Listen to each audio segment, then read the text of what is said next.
آخر جب پورا ہوٹل دیکھ لینے کے بعد بھی حدیل کہیں نہ ملی تو پروفیسر نعیم کے پاس جانے کے علاوہ اور کوئی راستہ نہ بچا۔ آکاشا خلق ترک کرتی ان کے دروازے پر نوک کرنے لگی۔ کچھ ہی دیر بعد پروفیسر نعیم اپنا چشمہ پہنے ہوئے دروازے پہ نمودار ہوا۔ آدھی رات کے وقت اپنے دروازے پہ دو اسٹوڈنٹس دیکھ کر ان کی پیشانی پہ بل نمودار ہو گئے۔ "Are you all right girls?" وہ ان دونوں کے چہرے پہ چھائی پریشانی دیکھتے ہوئے پوچھنے لگے۔ "سر، وہ ہماری دوست حدیل نہیں ہے." نور نے ایک ہی سانس میں انہیں بتایا تو وہ نہ سمجھنے کے انداز میں اسے پوچھنے لگے، "کیا مطلب نہیں ہے، کہیں نہیں ہے؟" "سر، ہم سب ہائیکنگ سے اکٹھے واپس آئے تھے، اس کے بعد سے وہ ہمیں نہیں دکھی۔" ایک نوجوان لڑکی کے یوں غائب ہو جانے سے وہ پریشانی سے اپنی پیشانی صاف کرنے لگے۔ "وہ یہی کہیں ہوٹل میں ہوگی، موسم اتنا خراب ہے، ایسے میں وہ کہاں جا سکتی ہے؟" "سر، وہ سارے ہوٹل میں نہیں ہے، ہم نے ہر جگہ دیکھ لی۔ کیا رومز بھی چیک کیے؟" وہ آبرو اچکائے سوالیہ نظر سے کہنے لگے، "سر، وہ کسی اور روم میں کیوں ہوگی؟" آکاشا نور کا چہرہ دیکھتی کہنے لگی تو نور بھی سر ہلانے لگی۔ نعیم صاحب ٹھنڈی آہ بھرتے ہوئے اپنا کوٹ اٹھائے ان دونوں کے پاس واپس آ گئے۔ "آپ دونوں گرلز کے روم میں چیک کریں، میں بوائز کے رومز میں چیک کرتا ہوں۔" وہ یہ کہتے پہلے ڈپارٹمنٹ کے وائس ہیڈ کے کمرے کی طرف بڑھے۔ وہ کمزور اور تھکان سے چور تھی، خود کو مسلسل جگائے رکھنے کی کوشش میں تھی، لیکن نیند کے جھونکنے لینے لگی۔ آخرکار اس نے مزید جنگ نہ کر پائی اور نیند میں سر تبریز کے کندھے پہ ٹکا کر سو گئی۔ اس کی جسم سے تناؤ کم ہونے لگا اور وہ ڈھیلی پڑنے لگی۔ تبریز نے اپنے چہرے سے ہٹایا ہوا رومال نقاب کی صورت میں دوبارہ چہرے تک کھینچا اور خود ہی ٹھنڈی دیوار سے ٹیک لگا کر حدیل کو سہارا دینے لگا۔ اس نے حدیل کو جنگل میں جاتے دیکھا تو اپنی ہڈ لیتے ہوئے اس کی جانب بڑھا تھا۔ جب تک وہ اسے ڈھونڈ پاتا وہ بری طرح سے زخمی تھی۔ وہ جب پاکستان لوٹا تھا تو اس کے ارادے مختلف تھے، لیکن جب حدیل کو پہلی بار دیکھا تو ان ارادوں میں تبدیلی آنے لگی۔ وہ حدیل کی متواتر سانس کو محسوس کر سکتا تھا، کتنی بے بس تھی۔ اس وقت وہ یہ سوچ کر مسکرانے لگا۔ اس کی چھوٹی سی بلبل اب پہلے جیسی نہیں رہی تھی۔ انہوں نے ایک ایک کمرہ دیکھا تھا لیکن حدیل کہیں بھی نہ ملی، یہاں تک کہ سب اسٹوڈنٹ اس ہوٹل کے ارد گرد کے علاقوں میں ڈھونڈنے لگے۔ پروفیسر نعیم شمس کے کمرے تک آئے لیکن وہاں وہ موجود نہیں تھا، شاید وہ بھی اسے ڈھونڈ رہے تھے۔ وہ اپنی ذمہ داری پہ سب کو وہاں لائے تھے اور اگر اس بچی کے ساتھ کوئی بھی انہونی ہو جاتی تو وہ خود کو کبھی معاف نہ کر پاتے۔ شہیر کو جب آکاشا سے تمام بات معلوم ہوئی تو اس کے چہرے پہ بھی پریشانی نظر آئی۔ "کیا تم میں سے کسی نے انہیں دیکھا؟" "سر، میں نے اسے ہوٹل کے پیچھے درختوں کی جانب جاتے ہوئے دیکھا تھا، وہ اب بتا رہی تھی۔" پروفیسر نعیم غصے سے بولے تو وہ لڑکی شرمندہ سی خاموش ہو گئی۔ لڑکے ابھی بھی اس طوفانی بارش میں اسے ڈھونڈ رہے تھے۔ ہوٹل کا عملہ بھی ان کی مدد کر رہا تھا، لیکن اندھیرے اور ایسے حالات میں وہ زیادہ کچھ نہیں کر سکتے تھے، لہٰذا اب انہیں شدت سے انتظار تھا کہ کب سورج طلوع ہو اور وہ اس کی پہلی کرن کے ساتھ ہی حدیل کی مدد کے لیے پہنچے۔ کسی اور نے شاید اس بات پہ غور نہ کیا تھا لیکن پروفیسر نعیم نے شمس کی غیر موجودگی کو اچھے سے محسوس کیا تھا۔ وہ دھیرے دھیرے آنکھیں کھولنے لگی تو ہوا کے بارش رک چکی تھی۔ چھت میں موجود سوراخ اس بات کی اطلاع دے رہی تھی کہ سورج طلوع ہو رہا ہے۔ جیسے جیسے اسے اپنے اطراف کا احساس ہوا تو خود کو تبریز کی قید میں پا کر اس کا دل تیزی سے دھڑکا۔ اس کا ایک بازو حدیل کے کندھے کے گرد حامل تھا جبکہ دوسرا اس کے گھٹنے پہ موجود تھا۔ وہ شاید سو رہا تھا لیکن اس کی پکڑ میں سختی نہیں تھی۔ حدیل تیز سانسوں سے اس کے فاصلے قائم کرتی اس کی بازو اپنے شانوں سے ہٹانے لگی۔ وہ کھڑی ہونے لگی جب ایک دم کسی سوچ کے تحت رک گئی۔ وہ اس کا چہرہ دیکھ سکتی تھی، وہ اپنے شک کو یقین میں بدل سکتی تھی۔ اس کے بعد شہیر اسے کوئی دھوکہ نہ دے پاتا۔ جیسے وہ یہ سوچتی رہی اس دل مزید تیزی سے دھڑکنے لگا۔ کمزور اور سردی سے اس کے ہونٹ خشک ہو چکے تھے جسے وہ ترک کرتی ہاتھ اس کے چہرے کی جانب بڑھانے لگی۔ اس کی ہڈ کچھ پیچھے ہو چکی تھی جس سے وہ اس کی بند آنکھیں دیکھ پا رہی تھی۔ اس کا ہاتھ کانپنے لگا، دل کو لگا وہ اس کی سانسیں سن لے گا، اس لیے اس نے اپنی سانس کو روک لیا۔ اس کا ہاتھ اس رومال کو چھونے لگا اور وہ مزید پیش قدمی روکتی اس کی بند آنکھیں دیکھنے لگی۔ وہ ابھی بھی نیند میں تھا۔ پرسکون ہوتی وہ اس کے چہرے پہ بندہ رومال سرکانے لگی جب اس نے ایک دم آنکھیں کھولی۔ حدیل چیخ مارتے اس سے دور ہونے لگی لیکن تبریز نے اسے اس کا موقع دیے بنا بازو سے تھام دیا۔ دوسرے ہاتھ سے وہ اس کے بال دبوچتا اپنے قریب لے آیا۔ وہ اس کی قربت سے خوفزدہ ہوتی چلانے لگی جب وہ اس کے لبوں کی جانب دیکھنے لگا جو کپ کپا رہے تھے۔ تبریز رومال سے ڈھکا اپنا چہرہ اس کے قریب لے جانے لگا تو ہدیل اس کے ارادے بام کر رسنے لگی۔ جب وہ اس سے کسی بال کے جتنے فاصلے پہ تھا تو اس نے آنکھیں بھینچ لی اور رونے لگی۔ تبریز اس پہ ترس کھاتا رخ بدل کر اس کے کان میں سرگوشی کرنے لگا۔ لگتا ہے تمہارا یہی رہنے کا ارادہ ہے، وہ اسے جتاتے ہوئے انداز میں کہنے لگا تو ہدیل کپا کر اٹھی۔ نہیں، وہ مزید کچھ کہتی اس سے پہلے اس نے ایک جھٹکے سے اسے خود سے دور کیا۔ وہ اپنی زخمی بازو کے بل گری تو پھر چیخ اٹھی۔ وہ سہولت سے کھڑا ہوتا ہٹ کے دروازے کی جانب بڑھ گیا اور اس کے سامنے لگا میز ہٹانے لگا۔ ہمیں چلنا چاہیے ورنہ تمہارے زخم میں انفیکشن ہو سکتا ہے۔ وہ وہی بیٹی خود میں سمیٹی اسے دیکھ رہی تھی۔ وہ کب کیا کرے ہدیل کبھی سمجھ نہیں پائی تھی۔ کالج میں بھی وہ ایسے ہی تھا، کبھی برف سا سر اور کبھی اس کا خیال رکھنے والا۔ ہدیل کمر اور بازو کا سہارا لیتی کھڑی ہونے لگی۔ اس کے گھٹنے میں سوجن ابھی بھی تھی لیکن سردی کی وجہ سے وہ کچھ محسوس نہیں کر پا رہی تھی۔ بہتر یہی تھا کہ وہ جلد از جلد اس سے دور ہو جائے۔ ہدیل لنگڑاتی ہوئی دروازے کی جانب بڑھی۔ باہر ابھی بھی اندھیرا تھا لیکن افق پہ روشنی جانے لگی تھی۔ وہ آنکھیں سگڑتی تبریز کو دیکھنے لگی جو اس سے لاپرواہ اب باہر کی طرف چل دیا تھا۔ لگاتار بارش کی وجہ سے پتے پانی سے بھرے ہوئے تھے۔ کچی زمین پہ بھی پانی کھڑا تھا اور جہاں بھی نہیں تھا وہاں ملی نرم پڑ چکی تھی۔ اس نے لنگڑاتے ہوئے اپنے قدم باہر رکھے۔ اسے نرم مٹی کی وجہ سے مزید احتیاط کی ضرورت تھی۔ وہ پھسل کر پھر سے گرنا نہیں چاہتی تھی۔ ہدیل نے تبریز سے مخالف سمت کا تعین کیا اور اس طرف قدم بڑھاتا جب اس کی رعبدار آواز ہدیل تک کی سماعت سے ٹکرائی۔ اگر تمہیں خودکشی کرنی ہے تو شوق سے اس طرف جا سکتی ہو۔ وہ اس کی بات پہ تو نگلتی پلٹی اور کنکیوں سے اسے دیکھنے لگی۔ وہ اس پہ حملہ کیوں نہیں کر سکتا تھا؟ آخر اس کا منصوبہ کیا تھا؟ وہ یہی سوچتی آہستہ اس کے پیچھے چلنے لگی۔ اس کی رفتار بہت کم تھی اور تبریز مزید وہاں نہیں رک سکتا تھا۔ اگر کسی نے اس کی غیر موجودگی بانپ لی تو وہ مشکل کا شکار ہو سکتا تھا۔ وہ یک دم پلٹا اور لمبے لمبے ڈگ پڑتا اس کے قریب آیا۔ تبریز نے ان دونوں ہاتھوں سے تھاما اور اپنے کندھے پر لا دیا۔ ہدیل جب سیکنڈز میں سب کچھ الٹا پایا تو وہ چیخنے لگی، چھوڑو مجھے، نیچے اتارو۔ اس کے کندھے پہ پیٹ کے بل تھی اور شدت سے احتجاج کرنے لگی۔ اگر تم نے مجھے تنگ کیا تو میں تمہیں گھاٹی سے نیچے پٹک دوں گا، اور اسے دھمکاتا ہوا چلنے لگا تو ہدیل خاموش رہنے کے لیے اپنا ہونٹ چبانے لگی۔ کچھ دیر انہوں نے ایسے ہی خاموشی میں سفر طے کیا۔ بارش کی وجہ سے تمام نشانات مٹ چکے تھے، اس لیے تبریز کو واپسی کا راستہ ڈھونڈنے میں مشکل ہو رہی تھی۔ ہدیل کے لیے اس کے ساتھ گزارنا ہر لمحہ مشکل ہو رہا تھا۔ مجھے نیچے اتارو، کیا تم خاموش نہیں رہ سکتی مس ہدیل؟ اس نے جس انداز سے اس کا نام پکارا ہدیل کے پیشانی پہ بل نمودار ہوئے۔ اس نے یہ لہجہ پہلے بھی سن رکھا تھا لیکن وہ یاد نہیں کر پا رہی تھی کہ کہاں۔ شاید شہیر نے ہی کبھی اسے یوں پکارا ہو۔ مجھے واش روم جانا ہے، وہ شرمندگی سے سرخ ہوتی کہنے لگی۔ تبریز نے اپنے قدم روکے اور گہری سانس لینے لگا۔ کیا تمہیں یہاں کہیں بھی واش روم دکھا؟ وہ طنز سے کہنے لگا تو ہدیل مزید سرخ پڑنے لگی۔ پلیز وہ منع کر رہ گئی تو تبریز نے اسے کندھے سے اتار کر کھڑا کیا اور ایک سمت چل دیا۔ ہدیل وہی کھڑی اسے دیکھنے لگی اور پھر لنگڑاتی ہوئی تیز سے دائیں جانب چلنے لگی۔ وہ اس شخص سے جتنا دور رہتی اس کے لیے بہتر تھا۔ یہی سوچ کر وہ اس سے فرار اختیار کرنے لگی۔ تبریز اس کی نظروں سے اوجھل ہوتے ہی مخالف سمت سے اس کی جانب بڑھنے لگا۔ ہدیل کا دماغ کیسے کام کرتا ہے وہ اچھے سے جانتا تھا۔ آخر اس نے اس کے دماغ کی پرورش کی تھی۔ وہ اس کے اعصاب پہ چھایا تھا اور زندگی پہ قابو رکھتا تھا۔ ہدیل اپنی طرف سے پوری رفتار سے اس سے دور جاتی رہی جبکہ تبریز کچھ فاصلہ قائم کر رکھے اس کے پیچھے چلتا رہا۔ ہدیل ہدیل! اچانک کسی کی آواز پہ وہ دونوں پلٹے تھے۔ شاید کوئی اسے ڈھونڈتا ہوا جنگل میں آ چکا تھا جس میں وہ لوگ تھے۔ وہ جو کوئی بھی تھا ہدیل کھلاتے ہوئے فوراً اس کا جواب دینے لگی، بے وقوف لڑکی، یہ میں بھی ہو سکتا تھا۔ تبریز سوچتے ہوئے وہاں سے چل دیا۔ جانتا تھا کہ وہ اب حفاظت سے واپس پہنچ جائے گی اور اگر وہ اس کی غیر موجودگی جانتے تھے تو یقیناً کسی نے اس کی غیر موجودگی بھی محسوس کی ہوگی۔ ہدیل، کہاں تھی تم؟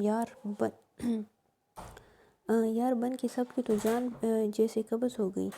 ہوٹل کے عملے میں سے کسی نے اس کو ڈھونڈا تھا اور اب وہ اپنے کمرے میں موجود تھی جہاں آکاش اور نور اس کی خستہ حالت دیکھ کر بازو پہ پٹی کر رہے تھے۔ ڈپارٹمنٹ کے ہیڈ کو بھی خبر دے دی اور اب ان کے کمرے میں داخل ہوئے تھے۔ سر، وہ کچھ کہنے لگی لیکن پروفیسر نیم نے اسے ہاتھ کے اشارے سے کچھ کہنے سے روک دیا۔ مس حدیل، آپ جانتی ہیں آپ کی وجہ سے ہم کتنی مشکل اور اذیت کا شکار ہوئے۔ وہ غصے سے کہنے لگے تو حدیل سر جھکا گئی۔ اس کے پاس اس کا کوئی جواب نہ تھا، اس لیے خاموشی سے ان کی ڈانٹ سنتی رہی۔ جب وہ اپنی بات مکمل کر چکے تو حدیل احساس ندامت سے گویا ہوئی۔ مجھے معاف کر دیں سر، مجھے اپنی غلطی کا احساس ہے، لیکن میں آئندہ کبھی ایسی غلطی نہیں کروں گی۔ آپ کو دوبارہ ایسا موقع بھی نہیں دیا جائے گا۔ 2 گھنٹے میں ہم واپسی کے لیے روانہ ہوں گے۔ انہوں نے حتمی فیصلہ سنایا تھا۔ ان کے وائس ہیڈ کے علاوہ پروفیسر شمس بھی وہاں آ چکے تھے۔ یس سر۔ وہ مزید سر جھکا گئی تو پروفیسر نیم کچھ خاموشی کے بعد بولے، آپ ساری رات کہاں تھی اور کیا اکیلی تھی؟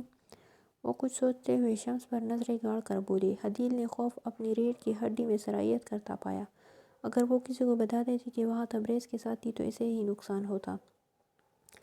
وہ پہلے ہی بہت سی باتوں کا شکار رہی تھی، اس لیے دوبارہ وہ سب نہیں جھیل سکتی تھی۔ وہ وہاں کھو گئی تھی اور پھر زخمی بھی ہو گئی۔ سب بتانے کے بعد اس کی آنکھوں میں آنسو آ گئے۔ میں جنگل میں موجود رہی اور وہیں سو گئی۔ اس کے تبریز کی موجودگی کے علاوہ سب سچ بتا دیا تھا۔ سب خاموشی سے اسے سنتے رہے۔ نعیم صاحب نے آنکھوں میں نرمی لیے اسے دیکھا اور سر پر ہاتھ رکھ کر واپس پلٹ گئے۔ پروفیسر شمس رکیے، مجھے آپ سے بات کرنی ہے۔ وہ واپسی کی تیاری کر رہا تھا جب نعیم صاحب اس کے کمرے میں آئے۔ شمس سرد مہری کا مظاہرہ کرتا اس کے پاس جا کھڑا ہوا۔ یس، مجھے باتیں الجھانے کی عادت نہیں ہے، میں بھی صاف گوئی پسند کرتا ہوں۔ چلے، یہ تو ہم دونوں کے لیے اچھا رہے گا۔ کیا آپ بتا سکتے کہ کل رات کہاں تھے؟ وہیں جہاں سب تھے، مس حدیل کو ڈھونڈنے میں مصروف۔ کیا کوئی ہے جو آپ کی گواہی دے سکے؟ کیا میں جان سکتا ہوں کہ مجھ سے یہ تفتیش کس بنا پر کی جا رہی ہے؟ وہ سرد مہری سے کہنے لگا۔ مسٹر شمس، تبریز کوئی تفتیش نہیں کر رہا، بس جاننا چاہتا ہوں کہ آپ کہاں تھے، کیونکہ مجھے آپ کل رات کہیں نہیں دکھے۔ اگر آپ کو واقعی جاننا ہے تو جائے اور شہیر خان سے پوچھ لے، وہ میرا اسٹوڈنٹ ہے اور اسی نے مجھے سوتے میں جگایا تھا کہ مس حدیل غائب ہے۔ نعیم صاحب کچھ دیر اس کا چہرہ دیکھتے رہے، لیکن وہ ان کی آنکھوں میں آنکھیں ڈالے کھڑا رہا تو وہ سر کو ہلاتے ہوئے وہاں سے چل دیے۔ ان کے جاتے ہی وہ کسی کو کال کرنے لگا۔ وہ دونوں اس کی مدد کرتے ہوئے پروفیسر شمس کی کار تک لے جا رہی تھی۔ وہ چونکہ اپنی ذاتی گاڑی میں آئے تھے، اس لیے ان کا کہنا تھا کہ وہ گاڑی میں بس سے بہتر محسوس کرے گی۔ پروفیسر نعیم نے آکاشا کو بھی ان کے ساتھ جانے کا کہا تھا۔ وہ گاڑی کی طرف بڑھ رہی تھی جب شہیر اسے دیکھتا بھاگا آیا۔ حدیل، کیسی ہو تم؟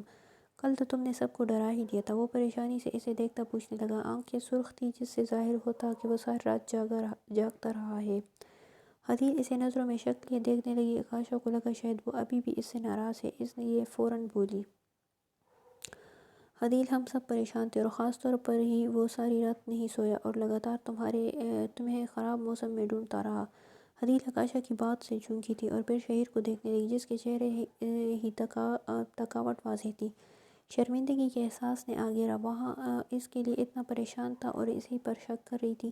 مجھے معاف کر دو شہیر، اور میرے لیے اتنا پریشان ہونے کا بہت شکریہ۔ وہ خفیف سا مسکراتی کہنے لگی تو شہیر بھی مسکرا دیا۔ کوئی بات نہیں، دوست تو ہوتے ہی اس لیے ہے نا۔ وہ مزید کچھ کہنا چاہتی تھی لیکن پروفیسر شمس ہارن بجانے لگے جس پر مجبوراً انہیں آگے بڑھنا پڑا۔ آکاشا اور نور اسے کار تک لے گئی اور پھر نور بس کی جانب بڑھ گئی۔ شمس نے حدیل کے لیے فرنٹ سیٹ کا دروازہ کھول دیا تو وہ آکاشا کی شکل دیکھنے لگی۔ اس نے کندھے اچکا دیے تو وہ بھی منہ بصورتی احتیاط سے بیٹھنے لگی۔ Seat belt. اس کے بیٹھتے ہی شمس نے اشارہ کیا تو وہ بیلٹ کو کھینچ کر لگانے کی کوشش کرنے لگی۔ اس کی زخمی بازو چونکہ اجڑ چکی تھی اس لیے اس کے لیے مشکل ہو رہا تھا۔ شمس اس کی جانب جھکتا بیلٹ خود لگانے لگا تو حدیل نے یکدم اپنے ہاتھ پیچھے کھینچے۔ وہ یک ٹک اسے دیکھنے لگی لیکن شمس اسے نظر انداز کرتا سیٹ بیلٹ لگا کر کار سٹارٹ کرنے لگا۔ آکاشا گاڑی کی پچھلی سیٹ پر بیٹھ چکی تھی اور ان کا سامان ڈگی میں موجود تھا۔ وہ خاموشی سے گاڑی سٹارٹ کرتا وہاں سے نکل گیا۔ وہ لوگ 2 سے 3 گھنٹے کا سفر خاموشی سے طے کر چکے تھے۔ شمس کی موجودگی سے وہ آپس میں بھی بات نہیں کر پا رہی تھی۔ آکاشا اپنے موبائل پہ گیمز کھیلنے لگی تو حدیل کھڑکی سے سر ٹکائے نیند کے جھونکے لینے لگی۔ وہ ساری رات اس کے ساتھ جاگتا رہا تھا، مبادا کوئی جنگلی جانور بچنے کے لیے کیبن کا رخ نہ کرے، اور اب ڈرائیونگ کے دوران اسے شدت سے نیند آ رہی تھی۔ اس نے گاڑی کو شاہراہ سے اتارتے ہوئے قریب شہر کا رخ کیا۔ گاڑی ایک دم رکی تو آکاشا نے اپنی اطراف میں نظریں دوڑائی۔ وہ کسی ہاسپٹل کے سامنے کھڑے تھے۔ حدیل کار کے رکنے سے ایک جھٹکے سے جاگی اور شمس کو ناسمجھی کے انداز میں دیکھنے لگی۔ تمہیں اپنا معائنہ کروانا چاہیے ورنہ مسئلہ بھی ہو سکتا ہے۔ نہیں، میں ٹھیک ہوں۔ وہ مزید کچھ کہتی اس سے پہلے شمس کار سے اترا، اس کی سمت کا دروازہ کھولنے لگا۔ وہ آکاشا کو دیکھنے لگی تو اس میں تب سے پہلی بار کلام ہوا۔ سر ٹھیک کہہ رہے ہیں یار، کوئی انفیکشن ہو گیا تو تم پین کلر لے لو گی تو پھر آرام سے سو پاؤ گی۔ آکاشا بھی ان کی تائید کرنے لگی تو حدیل سہارا لیتی کار سے باہر نکلنے لگی۔ وہ آکاشا کے سارے لنگڑاتی ہوئی ہاسپٹل میں داخل ہوئی۔ شمس اسے ڈاکٹر کے کمرے میں چھوڑ کر خود کافی کی تلاش میں چل دیا۔ جب تک وہ دو تین کپ کافی پی کر واپس آیا، حدیل کے بازو میں نئی پٹی کی جا چکی تھی اور اس کے گھٹنے کا معائنہ بھی کیا جا چکا تھا۔ کیا کہا ڈاکٹر نے؟ وہ آکاشا کے پیچھے کھڑا پوچھنے لگا تو اس کی موجودگی سے بے خبر ایک دم اچھل پڑی۔ وہ سر آگے بھی کچھ بولو گی؟ شمس سرد مہری سے پوچھنے لگا تو آکاشا خود پہ قابو پائے گویا ہوئی۔ سر ان کا کہنا ہے کہ بازو کچھ دنوں میں ٹھیک ہو جائے گا لیکن گھٹنے کا خاص خیال رکھنا ہوگا۔ فی الحال تو صرف سوجن ہے لیکن پرانے زخم میں دوبارہ تکلیف ہو سکتی ہے۔ وہ ایک ہی سانس میں بولتی تو شمس سر ٹیڑھا کرتا اسے دیکھنے لگا۔ پرانے زخم بھرے ہی کب تھے؟ سر یہ دوائیاں۔ آکاشا نے اسے نسخہ تھمایا تو وہ سر ہلاتا اس کے لیے میڈیسن لینے چلا گیا۔ باقی کا راستہ ان دونوں نے سوتے ہوئے گزارا تھا جبکہ شمس بار بار اس کے چہرے کو دیکھتا جو پہلے سے کافی زرد دکھائی دے رہا تھا۔ وہ جانتا تھا کہ اس نے غلط کیا ہے۔ ایسا نہیں تھا کہ وہ صحیح اور غلط کا فرق نہیں جانتا تھا لیکن وہ ان اصولوں پر کام نہیں کرتا تھا۔ وہ شمس تھا، سورج کی طرح دور سے روشنی دیتا اور اگر کوئی اس کے قریب آتا تو اسے جلا دیتا۔ اسے جلا دینا ہی اس کا کام تھا اور اس کی نظر اس لڑکے پہ آ ٹھہری تھی۔ اس کی قید سے نکلنے کا صرف ایک ہی راستہ تھا اور وہ حدیل کی موت تھی اور حدیل کو مرنے کی اجازت نہیں تھی۔ وہ چہرے کا رخ پلٹتا پھر سے ڈرائیونگ کرنے لگا۔ بابا آپ اپنا خیال بالکل نہیں رکھتے۔ اسے آج واپس آئے دوسرا دن تھا اور وہ گھٹنے کے سبب ہاسپٹل میں ہی تھی۔ ڈاکٹر کا کہنا تھا کہ کل تک وہ چلنے پھرنے کے قابل ہو جائے گی۔ اب ایسا تو نہیں ہے، آخر انسان کتنی پرہیز کرے؟ اعظم صاحب نے جواب دیا تو مسکرا دی۔ پھر بھی بابا اپنا خیال رکھا کرے۔ اس نے اپنے حادثے کے علاوہ تمام باتیں انہیں بتائی تھی اور اب بات کرتے ہوئے ساتھ ساتھ انہیں لیپ ٹاپ پہ تصاویر بھی بھیج رہی تھی۔ آکاشا کو کمرے میں داخل ہوتے دیکھ کر وہ انہیں الوداع کہنے لگی۔ خیر تو ہے، تمہارا رنگ کیوں اڑا ہوا ہے؟ کہیں حارث سے پھر سے لڑائی تو نہیں ہو گئی؟ نہیں یار کچھ نہیں، وہ کانپتی ہوئی کہنے لگی تو حدیل تجسس کے مارے کھسکتی ہوئی پاؤں بیڈ سے لٹکا کر بیٹھ گئی۔ بتاؤ تو کیا ہوا؟ یار وہ یونی کے راستے میں ایک بلڈنگ آتی ہے نا جہاں میں کام چل رہا ہے۔ ہاں اسے کیا ہوا؟ ارے اسے کچھ نہیں ہوا، وہ سے دو نوجوان لڑکوں کی لاش ملی ہے اور انہیں بہت بری طرح قتل کیا گیا ہے۔ وہ اسے بتاتے ہوئے ایک دم پھر کپکپا اٹھی۔ نیوز چینلز پہ یہی خبر چل رہی ہے اور یونی میں بھی یہی باتیں ہو رہی ہیں۔ میں مزید نہیں سن سکتی تھی اس لیے آ گئی۔ کوئی وحشی ہی کسی کے ساتھ ایسا کر سکتا ہے۔ حدیل خاموشی سے اسے سنتی رہی اور ان دونوں مقتول کے لیے افسوس کرنے لگی۔ کچھ دیر تک آکاشا بستر میں دیکھ کر سو گئی تو حدیل بنا کچھ سوچے اس واقعے کے بارے میں سرچ کرنے لگی۔ جو چیز دیکھ کر اسے جھٹکا لگا وہ ان پہ کیا گیا ظلم تھا۔ واقعی یہ کوئی وحشی یا پاگل ہی کر سکتا تھا۔ ان دونوں کا چہرہ بری طرح بگڑا گیا تھا۔ ایک شخص کی ایک ٹانگ کاٹ دی گئی تھی اور جسم پر تشدد کے ابھرے ہوئے نشان تھے جبکہ دوسرے شخص کی حالت بھی بری تھی۔ اس کی ہڈیاں توڑ کر اس کا رخ بدل دیا گیا تھا۔ ٹانگیں پچھلی طرف موڑ کر سر کو چھو رہی تھی۔ انہیں دیکھ کر حدیل کی آنکھوں میں آنسو دوڑنے لگے اور وہ منہ پر ہاتھ رکھ کر اپنی سسکیاں روکنے لگی۔ ان لوگوں کو 4 سے 5 دن پہلے قتل کیا گیا تھا لیکن جس چیز سے دنیا اپنی گرد گھومتی محسوس ہوئی وہ ان دونوں لڑکوں کی پہچان تھی۔ یہ تو وہی لڑکے تھے جنہوں نے اسے مارکیٹ میں تنگ کیا تھا۔ حدیل اس کی اصل تصاویر دیکھ کر کانپنے لگی۔ 1 سیکنڈ لگا تھا اسے انہیں پہچاننے میں۔ کوشش کے باوجود وہ سسکنے لگی تھی۔ اس دن تبریز نے اس پہ حملہ کیا تھا اور اس کی موت کا وقت بھی اسی دن کا بتایا گیا تھا، تو اس کا مطلب یہ سب تبریز نے کیا تھا۔ خوف اس کی ریڑھ کی ہڈی میں سرایت کرنے لگا تو وہ بری طرح کپکپانے لگی۔ حدیل نے لیپ ٹاپ ایک جھٹکے سے بند کیا اور دیوار سے ٹیک لگاتی بازو اپنے گرد حمائل کرنے لگی۔ وہ اب ایک قاتل بھی بن گیا تھا۔ اس نے ساری رات اس قاتل کے ساتھ گزاری۔ کیا وہ اپنے پاگل پن میں اتنا آگے بڑھ چکا تھا؟ وہ کانپتی اور روتی جا رہی تھی۔ وہ شخص صرف اس کے اطراف میں موجود لوگوں کے لیے بھی دہشت بنتا جا رہا تھا۔ کیا اسے پولیس کے پاس جانا چاہیے؟ نہیں، اگر اسے بھی مار دیا تو؟ وہ کئی گھنٹے وہیں بیٹھی رہی اور روتی رہی۔ آخر جب آنسو خشک ہو گئے تو بستر میں دبک گئی اور آنکھیں بند کر دی۔ ان دونوں کی لاش اس کی آنکھوں کے سامنے گھومتی جا رہی تھی۔ جو خوف تبریز کے ساتھ کیبن میں رہنے سے کم ہوا تھا، وہ پھر سے اس کے حواس پر چھانے لگا تھا۔ اگلے روز اسے یوں نہیں جانا تھا۔ اس کی آنکھوں سے صاف ظاہر ہوتا تھا کہ وہ ساری رات روتی رہی ہے۔ آکاشا اس سے کئی بار پوچھ چکی تھی، لیکن وہ ہر بار ٹال دیتی۔ کتابوں کو اپنے سینے سے لگائے وہ ہر کسی کو شک کی نگاہ سے دیکھ رہی تھی، آنکھیں پھیلائے ہر چیز کو دیکھتی۔ اگر چڑیا بھی اس کے پاس پڑپڑاتی تو وہ بوکھلا جاتی۔ وہ آہستہ سے چلتی، ایک کلاس سے دوسری کلاس میں جاتی رہی۔ الفاظ اس کی زبان سے ٹکراتے لیکن دماغ تک نہ پہنچ پاتے۔ سائیکالوجی کی کلاس میں بھی اس کا یہی حال تھا۔ جب ایک لفظ نے اسے اپنی طرف متوجہ کیا، سارے لڑکے سٹال کر لڑکے بھی ہو سکتے ہیں، لڑکیاں بھی، لیکن خواتین اس معاملے میں زیادہ تشدد پسند نہیں ہوتی۔ اکثر لوگ جو سٹالکنگ کرتے ہوئے پائے گئے، ان میں حسد کا عنصر پایا گیا۔ پروفیسر شمس مہارت سے سب کو اپنی طرف متوجہ کرنے لگے۔ حدیث بھی انہیں مکمل طور پر متوجہ ہو کر سننے لگے۔ ان میں سے بھی چند لوگ کچھ ہی عرصے میں کسی کا پیچھا کرنا چھوڑ دیتے ہیں۔ سر، جو لوگ پیچھا نہیں چھوڑتے، ان کے بارے میں کچھ بتائیں، کسی لڑکی نے پوچھا تھا۔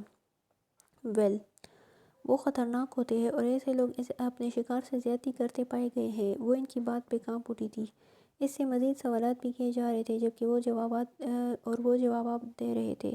وہ بڑے انہماک سے آج کا لیکچر سن رہی تھی جب حدیث ایک دم کھڑی ہوئی۔ پروفیسر شمس نے سوال کرنے لگی، سر، ایک سٹاکر کس حد تک خطرناک ہو سکتا ہے؟ اس نے اپنے خوف پہ قابو پاتے سوال کیا۔ جیسا کہ میں نے بتایا، زیادہ سٹالکر خطرناک نہیں ہوتے، لیکن وہ ایسا کرتے کیوں ہیں؟ کیونکہ شکاری ہمیشہ پہلے شکار سے کھیلتا ہے اور جب شکار تک جاتا ہے تو وہ اس کی گردن پہ چپٹ جاتا ہے۔ شہیر نے تماشاخانہ انداز میں کہا تو حدیث کانپنے لگی۔ اس کی پیشانی پہ ننھے قطرے نمودار ہونے لگے، جبکہ کلاس میں موجود باقی سب اس کے تاثرات دیکھ کر ہنسنے لگے۔ حدیث نے اپنا سامان کانپتے ہاتھوں سے اٹھایا اور کلاس سے چلی گئی۔ آکاشا اسے دیکھتی رہ گئی اور پھر شہیر کو گھورنے لگی۔ وہ بینچ میں بیٹھی کچھ سوچتے ہوئے لگاتار ہل رہی تھی جب کسی نے کے پکارنے پہ اچانک اسے دیکھنے لگی۔ آکاشا اور شہیر اس کے قریب کھڑے تھے، شاید وہ اس کے تعاقب میں وہاں آ گئے تھے۔ حدیث، یار کیا ہوا؟ آکاشا اس کے سامنے جھکتے کہنے لگی تو حدیث سر انکار میں ہلانے لگی۔ آئی ایم سوری، مجھے نہیں پتا تھا کہ تم میرا مذاق اتنا سیریس لے لو گی۔ وہ اپنا کان کھجاتا ہوا کہنے لگا تو حدیث اس کا چہرہ دیکھنے لگی، جس پہ شرمندگی کے تاثرات واضح تھے۔ انہیں لگ رہا تھا کہ شاید اس پہ ہنسنے کی وجہ سے وہ یوں کلاس سے باہر آ گئی۔ جب حدیث نے اس کا کوئی جواب نہ دیا تو وہ زانو بل اس کے سامنے بیٹھ گیا۔ حدیث، آئی ایم ریئلی سوری، وہ اپنے ہاتھ پکڑتا کہنے لگا۔ وہ کان پکڑنے لگا تو حدیث مسکرا دی، کوئی بات نہیں، میں تم سے ناراض نہیں ہوں۔ شہیر پہ شک کرنے کے دن گزر چکے تھے۔ وہ ایک بہترین شخص اور اس کا اچھا دوست تھا۔ شکر ہے، مجھے تو لگا تھا کہ مرغا بھی بننا پڑے گا، وہ آنکھ دباتا کہنے لگا تو وہ ہنس دی۔ چلو اب کیفے چلتے ہیں، ویسے بھی کلاس ختم ہونے میں کچھ منٹ ہی رہتے ہیں۔ نہیں یار، تم دونوں جاؤ، میں واپس ہاسٹل جاؤں گی۔ اس کی بات ہی آکاشا کچھ کہتے ہوئے رک گئی۔ ٹھیک ہے، میں بھی ساتھ چلتی ہوں۔ اس کے ساتھ واپس جانے کے لیے تیار ہونے لگی تو حدیث نے اسے منع کر دیا۔ نہیں، میں خود چلی جاؤں گی، تم میری وجہ سے خود کو تنگ مت کرو۔ چلو یار، میں تمہیں ہاسٹل ڈراپ کر دیتا ہوں۔ شہیر ان دونوں کو حل بتانے لگا جب اس کا فون بجنے لگا۔ اس پہ کچھ دیکھ کر وہ اسے دوبارہ جیب میں رکھنے لگا۔ ویل، لگتا ہے میں ڈراپ نہیں کر پاؤں گا، آئی ایم سوری۔ وہ پھر سے اس سے معافی مانگنے لگا تو حدیث شرمندہ ہونے لگی۔ کوئی بات نہیں نا، تم دونوں جاؤ، میں ٹیکسی پہ جاؤں گی، پیدل تھوڑی نہ جاؤں گی۔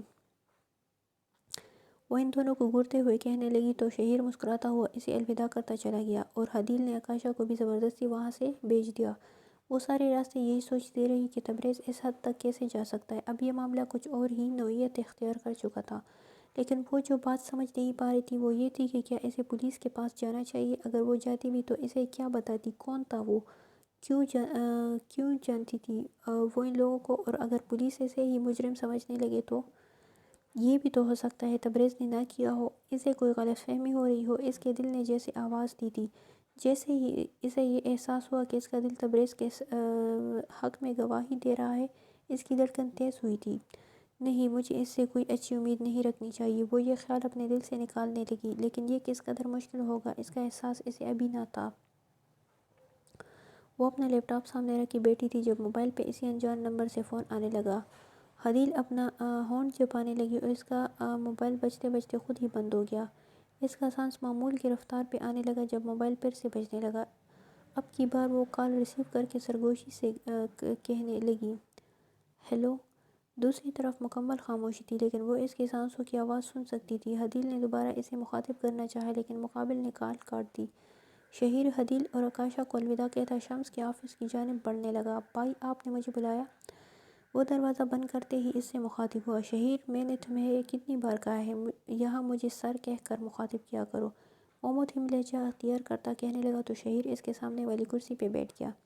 ٹھیک ہے، ناراض کیوں ہوتے ہیں؟ ویسے یہ تو سمجھ آتا ہے کہ مجھے آپ کو سر کہہ کر مخاطب کرنا چاہیے، لیکن آپ چہرے پہ یہ مصنوعی جلد کیوں پہنتے ہیں؟ اس نے وہی سوال دہرایا تھا جو اب تک اس نے کئی بار پوچھ چکا تھا۔ کیونکہ ہمارے چہرے بہت ملتے ہیں۔ ایک لمحے میں سب سمجھ جائیں گے کہ ہم بھائی ہیں، اور پھر انہیں لگے گا کہ میں تمہیں یہ A+ گریڈ اور میں تمہیں اور تم یہ جو A+ گریڈ کے ساتھ کامیاب ہوتے ہو وہ میں اس لیے دیتا ہوں کیونکہ تم میرے بھائی ہو۔ آپ کو پتہ ہے بھائی، یہ بہت لیم ایکسکیوز ہے، آپ اس سے بہتر کر سکتے ہیں اور مجھ سے جھوٹ نہیں کہے۔ شہیر، میں نے تمہیں اس لیے نہیں بلایا۔ تبریز بوقت اس کی بحث سے زج ہوتا کہنے لگا۔ وہ جانتا تھا کہ شہیر کو بتانے کے لیے اس کے پاس کوئی وجہ نہ تھی، لیکن وہ اپنے بھائی کو ایسے معاملات میں الجھانا نہیں چاہتا تھا۔ جی فرمائیں، کیا بات ہے؟ تم نے مس حدیل کو سارے کلاس کے سامنے انسلٹ کیا، جو کہ مجھے بہت ناگوار گزرا ہے۔ وہ مدعے پہ آئے تو شہیر اس کا چہرہ دیکھتا رہ گیا۔ اس نے زندگی میں پہلی بار اسے ٹوکا تھا۔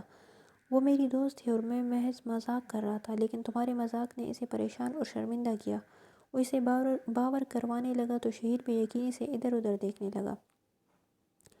مجھے نہیں معلوم تھا وہ ایسے ایکٹ کرے گی، اور کلاس میں سب ایک دوسرے سے مذاق کرتے ہیں۔ اگر میں نے شہیر، آئندہ ایسا نہیں ہونا چاہیے، وہ جتاتے ہوئے انداز میں کہنے لگا تو اسے خاموش ہونا پڑا۔ جی ایک اور بات، کیا پروفیسر نیم نے تم سے کچھ پوچھا میرے بارے میں؟ جی انہوں نے پوچھا کہ کیا آپ کو میں نے حدیل کو ڈھونڈنے کے لیے نہیں کہا تھا۔ شمس اس کی بات سے سر ہلانے لگی۔ جانتا تھا کہ پروفیسر نیم اس کی بات کا یقین نہیں کریں گے۔ تو تم نے کیا کہا؟ وہی جو آپ نے کہا تھا کہ آپ میرے ساتھ تھے، وہ سرد لہجے میں کہنے لگا تو شمس نے اس کی ناراضگی بھانپ لی۔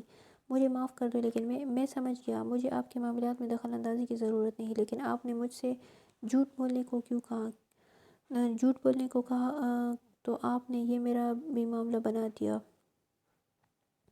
کیا میں جان سکتا ہوں کہ آپ کہاں تھے؟ وہ اسے شک کی نگاہ سے دیکھتا ہوا پوچھنے لگا۔ میں مس حدیل کو ڈھونڈ رہا تھا۔ شور، وہ طنز سے کہتا اس کے آفس سے چلا گیا، اور شمس کرسی پہ اپنا سر کی پشت رکھا گیا۔ اگر اسے کوئی بھی معلومات حاصل کرنی تھی تو اس کا واحد ذریعہ وہ نمبر ہی تھا۔ وہ ہاتھ میں موبائل تھا، میں اسے نمبر کو گھور رہی تھی۔ اپنا ہونٹ چھپاتے وہ کچھ سوچ کر پولیس اسٹیشن کال کرنے لگی۔ کال اٹھاتے ہی سلام کے بعد اس سے اس کا مسئلہ پوچھا گیا تھا۔ جی ہیلو، میں عدیل اعظم بات کر رہی ہوں۔ کچھ ہفتے پہلے میں ایک رپورٹ درج کروانے آئی تھی اور ایک نمبر دیا تھا۔ کون سی رپورٹ؟ مقابل نے مصروف لہجے میں پوچھا۔ وہ اصل میں میری رپورٹ نہیں درج کی گئی تھی میڈم جی، یہاں تو روز کئی لوگ آتے ہیں، اب ہمیں کیا پتہ کون سا نمبر۔ حدیل جلدی سے سارا معاملہ بتانے لگی اور تبریز کا نمبر دہرانے لگی۔ اچھا تو آپ وہی ہیں، شاید وہ اسے پہچان گئے تھے۔ جی آپ کے آفیسر نے کیا تھا، وہ نمبر کی معلومات پتہ کروا لیں گے؟ جی میڈم جی، پتہ تو کروا لیا ہے، اور اگر اب آپ نے ہمارا وقت ضائع کرنے کی کوشش کی تو الٹا آپ پہ کیس ڈالیں گے، اس نے سختی سے کہا تو حدیل بوکھلا گئی۔ کیا مطلب؟ مطلب یہی کہ آپ ہمیں پاگل سمجھتے ہیں کیا؟ اپنے نام پہ رجسٹر نمبر دے کر کہتی ہیں کہ رانگ نمبر کالز آتی ہے۔ نمبر بانٹنے کا اتنا شوق ہے تو انٹرنیٹ پہ دے دو، بہت ملیں گے۔ وہ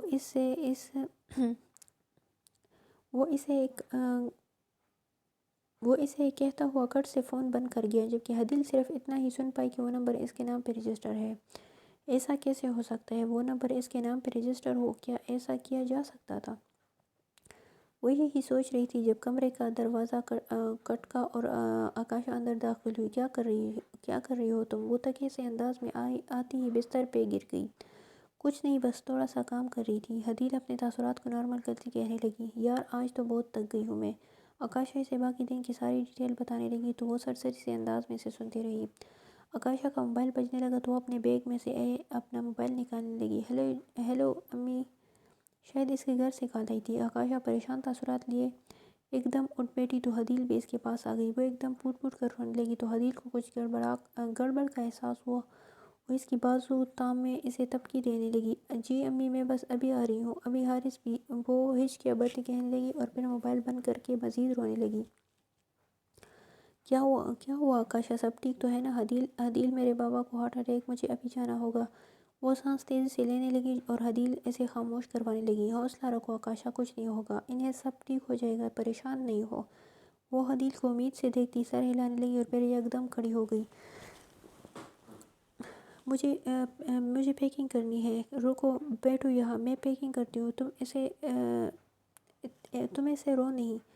وہ بیڈ کے نیچے سے آکاشا کا بیگ کھینچتی پیکنگ کرنے لگی۔ ابھی کچھ ہی وقت گزرا تھا جب حارث کی کال آنے لگی۔ شاید اس تک خبر پہنچ چکی تھی اور وہ اسے ہاسٹل لینے آ رہا تھا، جہاں سے وہ دونوں بس اسٹینڈ کے لیے روانہ ہوتے۔ حدیل آکاشا کو حوصلہ دیتی ہاسٹل کے باہر تک چھوڑنے آئی تو اس کے بابا کے لیے دعا گو تھی۔ آکاشا اس سے گلے ملتی حارث کے ساتھ ٹیکسی میں سوار ہو گئی۔ جب ان کی ٹیکسی حدیل کی آنکھوں سے اوجھل ہو گئی تو وہ ہاسٹل واپس آ گئی۔ آکاشا کی جاتے ہی وہ کمرہ سنسان سا لگنے لگا تھا۔ وہ اپنے خیالات کو پس پوش ڈالتی ٹیلی کمیونیکیشن کمپنی کال کرنے لگی۔ اس نے انہیں مطلوبہ نمبر اور اپنا نام بتایا تو انہوں نے بھی اس بات کی تصدیق کر دی کہ یہ نمبر اسی کے نام پہ رجسٹر ہے اور گزشتہ 6 ماہ سے استعمال میں ہے۔ حدیل اپنا غصہ پیتے اس نمبر کو بند کرنے کا کہہ کر فون کاٹ گئی۔ وہ سوئی ہوئی کتنی خوبصورت لگتی تھی، ہر فکر سے آزاد۔ شمس اس کے بیڈ کے قریب کھڑا نیم روشنی میں اسے دیکھ رہا تھا۔ وہ کس بے فکری سے سو رہی تھی اس کی نیند حرام کر کے۔ کیا وہ اسے سوچتی تھی؟ کیا وہ بھی اس کے اعصاب پہ ایسے ہی چایا تھا جیسے حدیل اس کے؟ وہ اس کے چہرے پہ پہلے آوارہ بال اپنی انگلیوں کے پور سے ہٹانے لگا اور پھر اس کا رخسار چھونے لگا۔ وہ کب اس کے لیے ان جذبات کو رکھنے لگا تھا؟ کیا تب جب وہ پہلی بار اس سے ٹکرائی، یا تب جب اس نے اسے پہلے خوفزدہ کیا؟ وہ اس کے رخسار چھوتا اب ہونٹوں کی جانب بڑھنے لگا۔ یا تب جب اس نے اس کے وجود پہ چادر اڑائی؟ یا تب جب اسے پہلی بار مسکراتے دیکھا؟ یا تب جب وہ اس کے باہوں کے حصار میں تھی؟ کب؟ آخر کب؟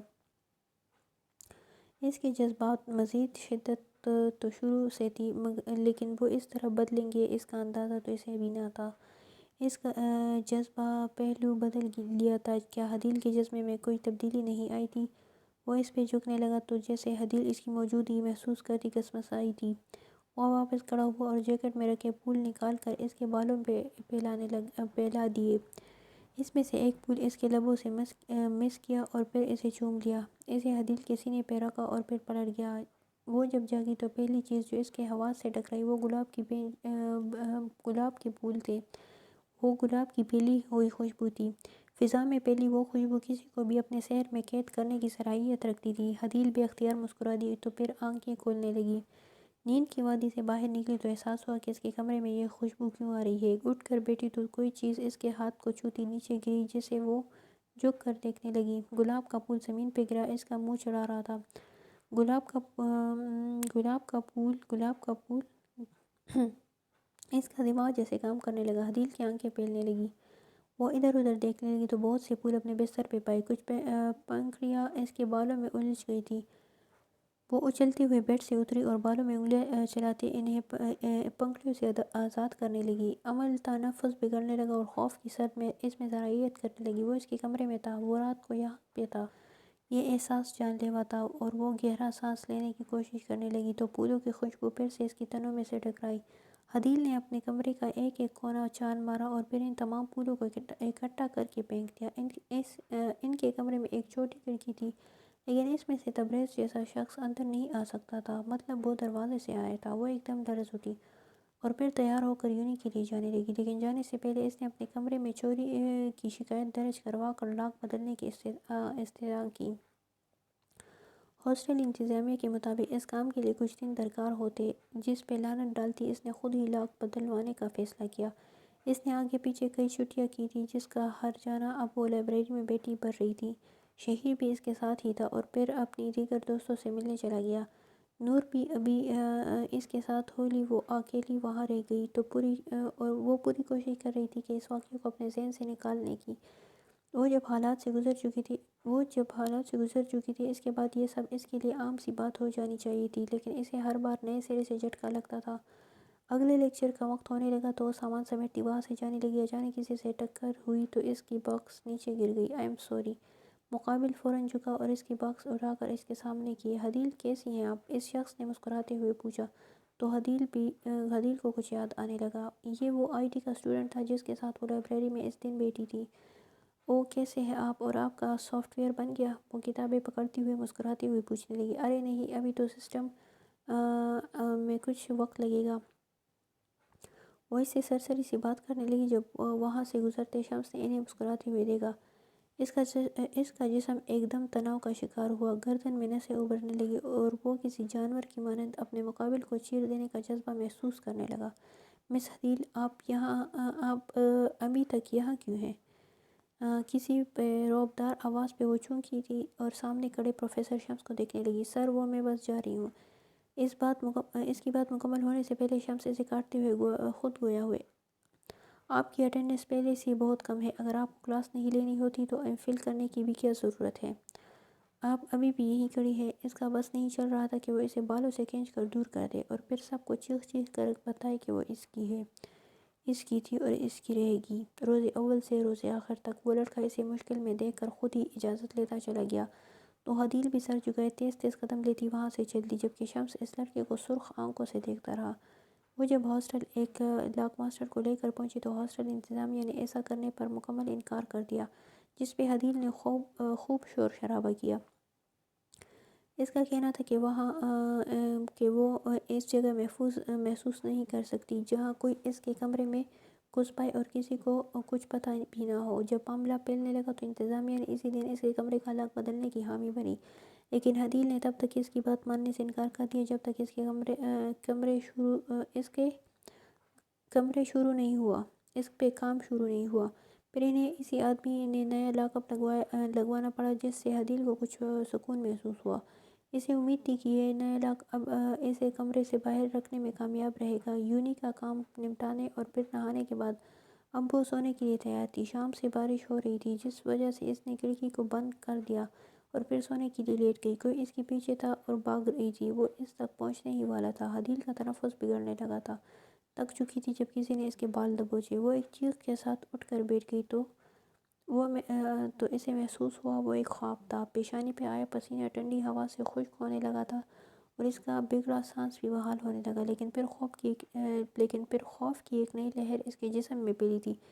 کھڑکی سے ٹھنڈی ہوا کمرے میں داخل ہو رہی تھی اور اس نے تو کھڑکی بند کی تھی۔ اسے احساس ہوا کہ اس کے پیچھے کوئی ہے۔ عملِ تنفس پھر سے بگڑنے لگا تھا، دل جیسے سینے سے باہر آنے کو تھا۔ آنکھوں میں پانی آنے لگا تو وہ اپنا رخ پلٹنے لگی جب کسی نے ایک دم اس کے منہ پہ ہاتھ رکھ کر اس کی آواز وہیں روک دی تھی۔ حدیل کا جسم لرزنے لگا اور سانس اٹکنے لگی۔ وہ اس کے قریب ہوتا کان میں سرگوشی کرنے لگا۔ "کیا تمہیں لگا کہ یہ چھوٹا سا دروازہ مجھے روک سکتا ہے؟ میرے راستے میں کوئی رکاوٹ حائل نہیں ہو سکتی"۔ وہ مسکراتے ہوئے کہنے لگا اور پھر ہاتھ اس کے چہرے سے ہٹانے لگا۔ حدیل نے گہری سانس بھری، اس کی سمت پلٹنے لگی۔ وہ اس کے کافی قریب تھا لیکن اندھیرے میں کچھ دیکھ نہ پائی۔ "تمہیں لگتا ہے میں خوفزدہ ہو جاؤں گی؟ تمہیں مجھ سے کوئی خوف نہیں آتا؟ تمہارا یہ کھیل مزید نہیں چلے گا"۔ وہ مٹھیاں بھینجتی خود کو اکڑتے ہوئے کہنے لگی۔ حدیل کڑی ہونے لگی تو شمس نے اسے دونوں شانوں سے تھام لیا۔ اور اگر یہ کوئی کھیل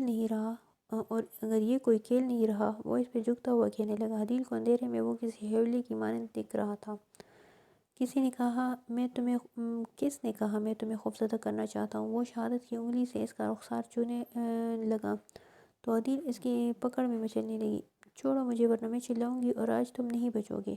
وہ اپنے لرزتے وجود پہ قابو پاتی کہنے لگی۔ اس کے چھونے سے حدیل کا تنفس بگڑنے لگا تھا۔ "اور تم کیا بتاؤ گی؟ رات کے وقت کوئی تمہارے کمرے میں کیوں ہے؟" وہ چہرہ مزید اس کے قریب لے جاتا کہنے لگا تو حدیل کی آنکھوں میں پانی آنے لگا۔ "بس کر دو، کیا بگاڑا ہے میں نے تمہارا؟ کیوں کر رہے ہو تم یہ سب؟" وہ ٹوٹ کر کہنے لگی۔ "شش، بتاؤ، کیا تم مجھے یاد نہیں کرتی؟ کیا ہر شب تمہارے اعصاب پر میں نہیں چھایا رہتا"۔ وہ جاننا چاہتا تھا کہ کیا حدیل بھی اس کے بارے میں ویسے ہی سوچتی تھی اسے اس سے سننا تھا، اسے اس کی ضرورت تھی۔ آج اسے کسی لڑکے کے ساتھ باتیں کرتا دیکھ کر وہ جلس گیا تھا۔ بتاؤ عدیل۔ وہ اس کے مزید قریب ہوا تو عدیل گھبرائی اس کے سینے پہ ہاتھ رکھتی دھکا دینے لگی۔ ہاں، میں یہ سوچتی ہوں کہ تم نے کیسے میرا بچپن برباد کیا، کیسا میرا کل اور آج تباہ کر رہے ہو۔ جھوٹ، میں تمہارے لیے اس سے کہیں زیادہ ہوں۔ اس کے لہجے میں اب درستگی آ چکی تھی۔ عدیل اسے آنکھیں چوکتی دیکھنے لگی۔ ایک قاتل کے لیے میرے پاس کچھ بھی نہیں ہے۔ اس کی بات پہ شمس چونکا تھا اور پھر اس کی پکڑ میں سختی در آئی۔ عدیل تکلیف سے سٹ پٹا اٹھی۔ شمس نے ایک ہاتھ سے اس کے بال جڑ کے اور شدت جذبات سے کہنے لگا، تو یہ بھی یاد رکھنا مائی ڈیئر، یہ قاتل تمہیں حاصل کرنے کے لیے کچھ بھی کرے گا، کچھ بھی۔ اس نے ایک ہاتھ سے عدیل کے بال جڑ کے جبکہ دوسرے پنجے سے اس کی گردن دبانے لگا۔ عدیل اپنی جان کے خوف میں تڑپنے لگی۔ سانس رکنے لگا تو آنکھوں میں پانی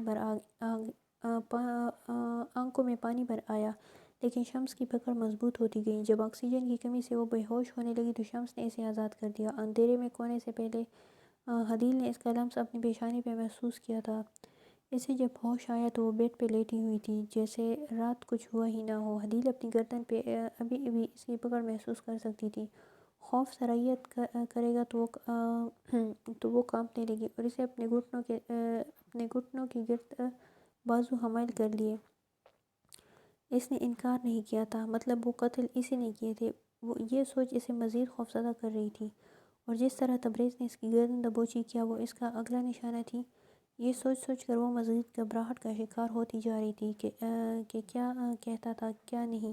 اس سے زیادہ ہمیشہ عدیل کی توجہ اس کے عمل کی جانب جا رہی تھی۔ ابھی وہ اس کی باتوں ہی نہیں بلکہ اس کی حرکات کو بھی دیکھ رہی تھی، اور خوفزدہ بھی۔ وہ ایک پاگل شخص تھا۔ جو احساسات اس کے دل میں کچھ عرصہ پہلے بننے لگے تھے وہ اب اس کے اعتراف کے بعد بھی پھر سے منجمد ہو گئے تھے۔ لیکن اصل بات تو یہ تھی کہ وہ اب تھک چکی تھی۔ وہ کب تک اس طرح زندگی گزارتی، ایک سائے سے خوفزدہ رہتی، کب تک ایک انجان شخص اسے زندگی کی جانب بڑھنے سے روکے رکھتا۔ ایسے سوالات جن کا جواب وہ نہیں جانتی تھی، اور شاید وہ مزید برداشت بھی نہ کر پاتی۔ اسے خوف تھا کہ وہ ٹوٹ جائے گی، وہ تبریز کے سامنے ٹوٹ جائے گی، اور وہ اس ٹوٹی ہوئی رائے کے ساتھ کیا کرے گا۔ یہ بات اسے خوفزدہ کر دیتی تھی۔ وہ تکی سی یونیورسٹی پہنچی۔ اس کے چہرے پر سالوں کی تھکاوٹ نمایاں ہوئی تھی۔ جو 5 سال اس نے گزارے وہ اب دھوکہ لگے تھے۔ اس کی غائب دماغی شہیر اور نور نے بھی محسوس کی تھی۔ نور کو لگا کہ شاید وہ آکاشا کی غیر موجودگی کے سبب اکیلے محسوس کر رہی ہے۔ جبھی شہیر نے اس کا موڈ ٹھیک کرنے کے لیے اسے اپنی جانب متوجہ کیا۔ ویسے تو میں یہ بات ابھی نہیں کرنا چاہتا، لیکن مجھے ایک ڈیکوریٹر کی اشد ضرورت ہے۔ ہاں، تو ہمیں کیوں کہہ رہے ہو؟ نور نے چنبے سے پوچھا۔ تو تم لوگوں کو کیا مفت میں دوست رکھا ہے؟ آدھی سیٹنگ اس دن کر دو اور باقی۔ وہ حکایتی انداز اپناتا کہنے لگا تو عدیل توڑی کے نیچے ہاتھ ٹکائے اسے دیکھنے لگی۔ کیا تم اتنے کام چور ہو؟ اتنے دنوں سے کچھ کر ہی لیتے، جو مرضی کہتی پھرو، لیکن جو نفاست لڑکیوں کی سجاوٹ سے آتی ہے وہ کہیں اور ممکن نہیں۔ اس کے یوں مکن لگانے پہ عدیل اور نور دونوں آنکھیں گھما گئی۔ باہر بارش ہونے لگی تھی تو یونی کا کئی اسٹوڈنٹ واپس چلے گئے تھے، جبکہ کچھ اکٹھے ہو کر کہیں سیر و تفریح کے لیے نکل چکے تھے۔ باقی کلاسز اور ہالز میں دب کے بیٹھے تھے۔ گراؤنڈ ویران معلوم ہوتے تھے۔ کہیں کوئی بارش سے لطف اندوز ہوتا دکھ رہا تھا۔ اس تیز بارش میں کوئی ہی ایسی ہمت کرتا تھا۔ وہ نور اور شہیر کی بحث قدرے نظر انداز کرتی کیفے کی کھڑکی سے باہر تکنے لگی۔ برسوں پہلے ایک ایسی ہی بارش نے اس کے خواب چھین لیے تھے۔ وہ جیسے 5 سال پیچھے چلی گئی تھی۔ رانی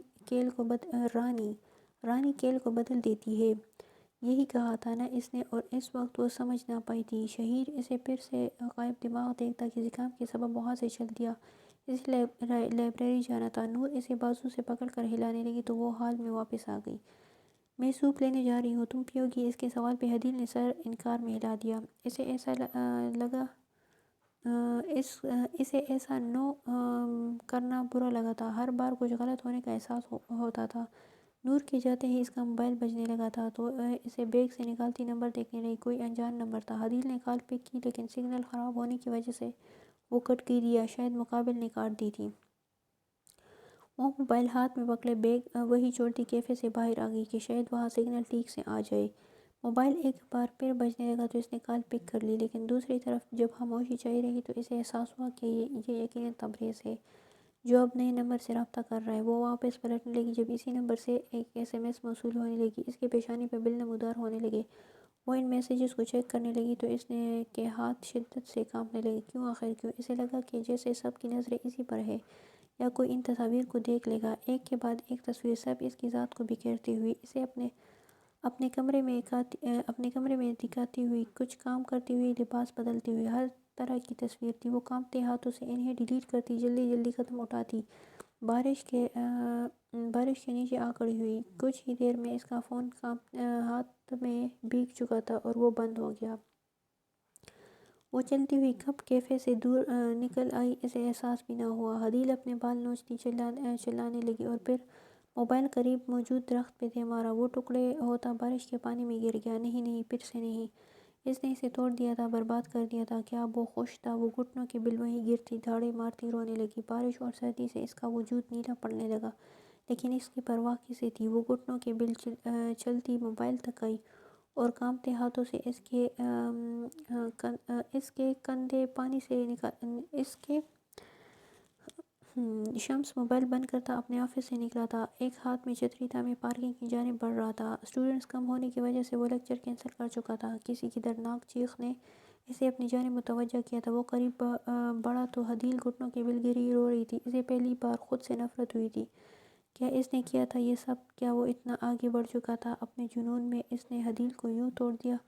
ہوا کا جھونکا اس کے کمزور پڑتے ہاتھ سے چھتری اڑاتا لے گیا۔ شہیر پارکنگ کے پاس کھڑا اسے روتے ہوئے دیکھ رہا تھا۔ وہ بھیگتا ہوا اس کے قریب پہنچا۔ شہیر، تمہاری دوست رو رہی ہے، جاؤ اس کی مدد کرو۔ لیکن وہ غائب دماغی سے وہاں کھڑا ایک عدیل کو دیکھتے جا رہا تھا۔ شہیر! شمس نے اسے بلند آواز سے پکارا، لیکن اس کے منجمد وجود میں کوئی حرکت نہ ہوئی۔ شمس اسے وہاں چھوڑتا عدیل کی جانب بڑھا۔ عدیل کے سامنے زانو بل بیٹھتا اسے ہلانے لگا۔ عدیل، کیا ہوا ہے؟ لیکن اس کی حالت غیر لگی تھی۔ وہ اس کی سردی سے سست پڑتے وجود کو دیکھتا خود کو کوسنے لگا۔ عدیل، میری طرف دیکھو۔ وہ اسے حواس میں لانے کی کوشش کر رہا تھا، لیکن وہ ہاتھوں میں پکڑے موبائل کو دیکھتی جا رہی تھی۔ شمس نے ادھر ادھر مدد کے لیے نظریں دوڑائی۔ عدیل کے دانت کٹکھٹانے لگے تھے اور ہاتھ برف کی مانند ہو چکے تھے۔ شمس نے اسے اپنے بازو میں اٹھایا اور شہیر کے قریب سے گزرتا ہوا اپنی کار تک لے گیا۔ وہ جب تک اسے لے کر کار میں جا پہنچا، عدیل بے ہوش ہو چکی تھی۔ اس کی سیٹ بیلٹ باندھتے ہی شمس نے ڈرائیونگ سیٹ سنبھالی اور ہیٹر جلا دیا۔ اس کی کار سناٹے بھرتی عدیل کو وہاں سے لے کر نکلی تھی۔ شہیر وہیں کھڑا اسے دیکھ رہا تھا۔ اس کا وجود حرکت نہیں کر پا رہا تھا۔ وہ وہیں کھڑا اسے روتے دیکھ رہا تھا۔ جب شمس وہاں آیا، وہ تب بھی حرکت نہیں کر پایا اور پھر وہ عدیل کو اپنی باہوں میں بھرتا وہاں سے لے گیا اور وہ تب بھی وہیں کھڑا تھا، ان دونوں کو خود سے دور جاتے دیکھتا رہا۔ ایک اس کا بھائی تھا اور دوسری اس کی دوست۔ ایسا کیسے ہو سکتا تھا؟ وہ دونوں اس کے تھے، وہ ایسے کیسے کر سکتے تھے؟ وہ دونوں شہیر کے تھے۔ اس پہ صرف اس کا حق تھا۔ وہ جیسے ہی اسے لیے اپنے گھر پہنچا، اپنی ملازمہ کو آوازیں لگانے لگا۔ کچن میں موجود نائلہ شمس کی آواز سنتے ہی وہاں آئی۔ اسے بیڈ پہ لٹاتی انجان لڑکی دیکھ وہ چونکی تو ضرور، لیکن خاموش رہی۔ اپنے ملازم کو وہ پہلے ہی سویٹر لانے کو کہہ چکا تھا۔ نائلہ اپنے کپڑے لائی اور اس کا لباس تبدیل کیا۔ وہ بے ہوش عدیل کے ہاتھ پاؤں رگڑتے ہوئے کہنے لگا، وہ خود بارش سے بھیگا ہوا تھا۔ جب نائلہ حیرانگی کے باعث وہاں سے نہ جا پائی تو تبریز داڑھا تھا۔ وہ عدیل کا ہاتھ رگڑتا اس کے چہرے سے بال ہٹانے لگا جو گیلے ہو کر چپک چکے تھے۔ ایک بار پہلے بھی ایسے ہی بارش میں اپنی بے وقوفی کے سبب اس سے کچھ اہم غلطیاں ہو چکی تھی، لیکن اب اسے خوف تھا کہ وہ اسے نہ چھین لی جائے۔ خوف برسوں بعد اس نے خوف کو اپنی ریڑھ کی ہڈی میں سرایت کرتا پایا تھا۔ اس کا سانس پھولنے لگا تو عدیل کا چہرہ دونوں ہاتھوں سے تھام دیا۔ I am so sorry. آج اسے اپنی ہر حرکت بے وقوفی محسوس ہو رہی تھی۔ پروجیکٹ کی خاطر اس کی ذات سے کھیلنا، پھر کورٹ میں اس پر الزام لگانا، بدلے کی نیت سے واپس آنا، پھر اسے دیکھتے ہی اپنی نیت بدل لینا اور اب اس کی محبت میں گرفتار ہو جانا۔ لیکن اس سب میں ہمیشہ ہی عدیل کو تکلیف دی تھی اس نے۔ اوہ میرے خدایا، مجھے معاف کر دے۔ وہ اس کے لیے دعا کرنے لگا جب اس کا ملازم سٹور سے ہیٹر نکال لایا۔ شمس حدیل سے دور ہوا اور بیڈ کے قریب ہی ہیٹر رکھوا دیا۔ کچھ ہی دیر میں نائلہ کپڑے لے کر آ گئی تو وہ دونوں دروازہ بند کرتے باہر چلے گئے۔ اس دوران شمس اپنے کمرے میں گیا اور اپنا لباس تبدیل کرنے لگا۔ بارش کی وجہ سے نکلی جلد چہرے سے اکڑنے لگی تھی۔ وہ اسے ڈسٹ بن میں پھینکتا نئی جلد ڈھونڈنے لگا۔ وہ جب تک واپس آیا ڈاکٹر اس کا چیک اپ کر رہا تھا۔ ادھر حدیل بخار میں جھلس رہی تھی اور ادھر شمس اسے اس حالت میں دیکھ کر ڈاکٹر اس کا مکمل چیک اپ کرتا دوائیاں لکھ کر دے گیا۔ شمس اس کے قریب بیٹھا بار بار پیشانی کو چھوتا اور کبھی اس کی سستی کا شکار نبض چیک کرتا۔ وہ لگاتار 2 گھنٹے سے کبھی کمرے میں ادھر سے ادھر چہل قدمی کرتا تو کبھی اس کے قریب آ بیٹھتا۔ اس نے کب سوچا تھا کہ وہ حدیل کو اس مقام پر لے آئے گا؟ کیا وہ اسے کبھی تبریز کے علاوہ کسی اور نگاہ سے دیکھ پائے گی؟ کیا وہ کبھی اس کے دل میں وہ جذبات پیدا کر پائے گا جو وہ اس کے لیے محسوس کرتا تھا؟ وہ جب بھی یہ سوچتا اس کا دل و دماغ ایک ہی جواب دیتا، نہیں، کبھی بھی نہیں۔ یہ سوچ ہی اس کے لیے جان لیوا تھی۔ شاید تبریز نہیں، لیکن شمس وہ اس کے دل میں جذبات پیدا کر سکتا ہے۔ یقیناً وہ ایسا کر سکتا ہے۔ وہ حدیل کے چہرے کے نشیب و فراز میں کھونے لگا تھا۔ تبریز کے مرنے کا وقت آ چکا تھا۔ اس کے خاتمے سے بھی حدیل اور وہ نئی شروعات کر سکتے تھے۔ پہلی چیز جو اس نے محسوس کی وہ سر میں اٹھتی تکلیف تھی۔ وہ بہت مشکل سے اپنے سوزش کا شکار آنکھیں کھولنے کی کوشش کرنے لگی۔ شمس صوفے پر آنکھیں بند کیے بیٹھا تھا جب کسی احساس کے تحت اس نے آنکھیں کھولی۔ حدیل کے وجود میں ہلکی سی جنبش دیکھ گئی۔ وہ تیزی سے اس کی جانب بڑھا۔ وہ اپنی آنکھیں کھولنے کی کوشش کر رہی تھی۔ نائلہ، حدیل کے لیے کچھ لے آؤ۔ وہ دروازہ کھولتا حال میں موجود نائلہ کو دھیمی آواز سے کہتا پھر واپس آ گیا۔ آخر وہ اپنی آنکھیں کھولنے میں کامیاب رہی تھی۔ روشنی کی شدت سے درد کی ایک شدید لہر اس کے سر میں اٹھی تھی۔ حدیل، شکر ہے تمہیں ہوش آئی۔ شمس اس کی جانب بڑھا اور بیڈ پر بیٹھ کر اس کا ہاتھ اپنے ہاتھوں میں تھام لیا۔ وہ اپنے سامنے کسی کا دھندلا عکس دیکھ سکتی تھی۔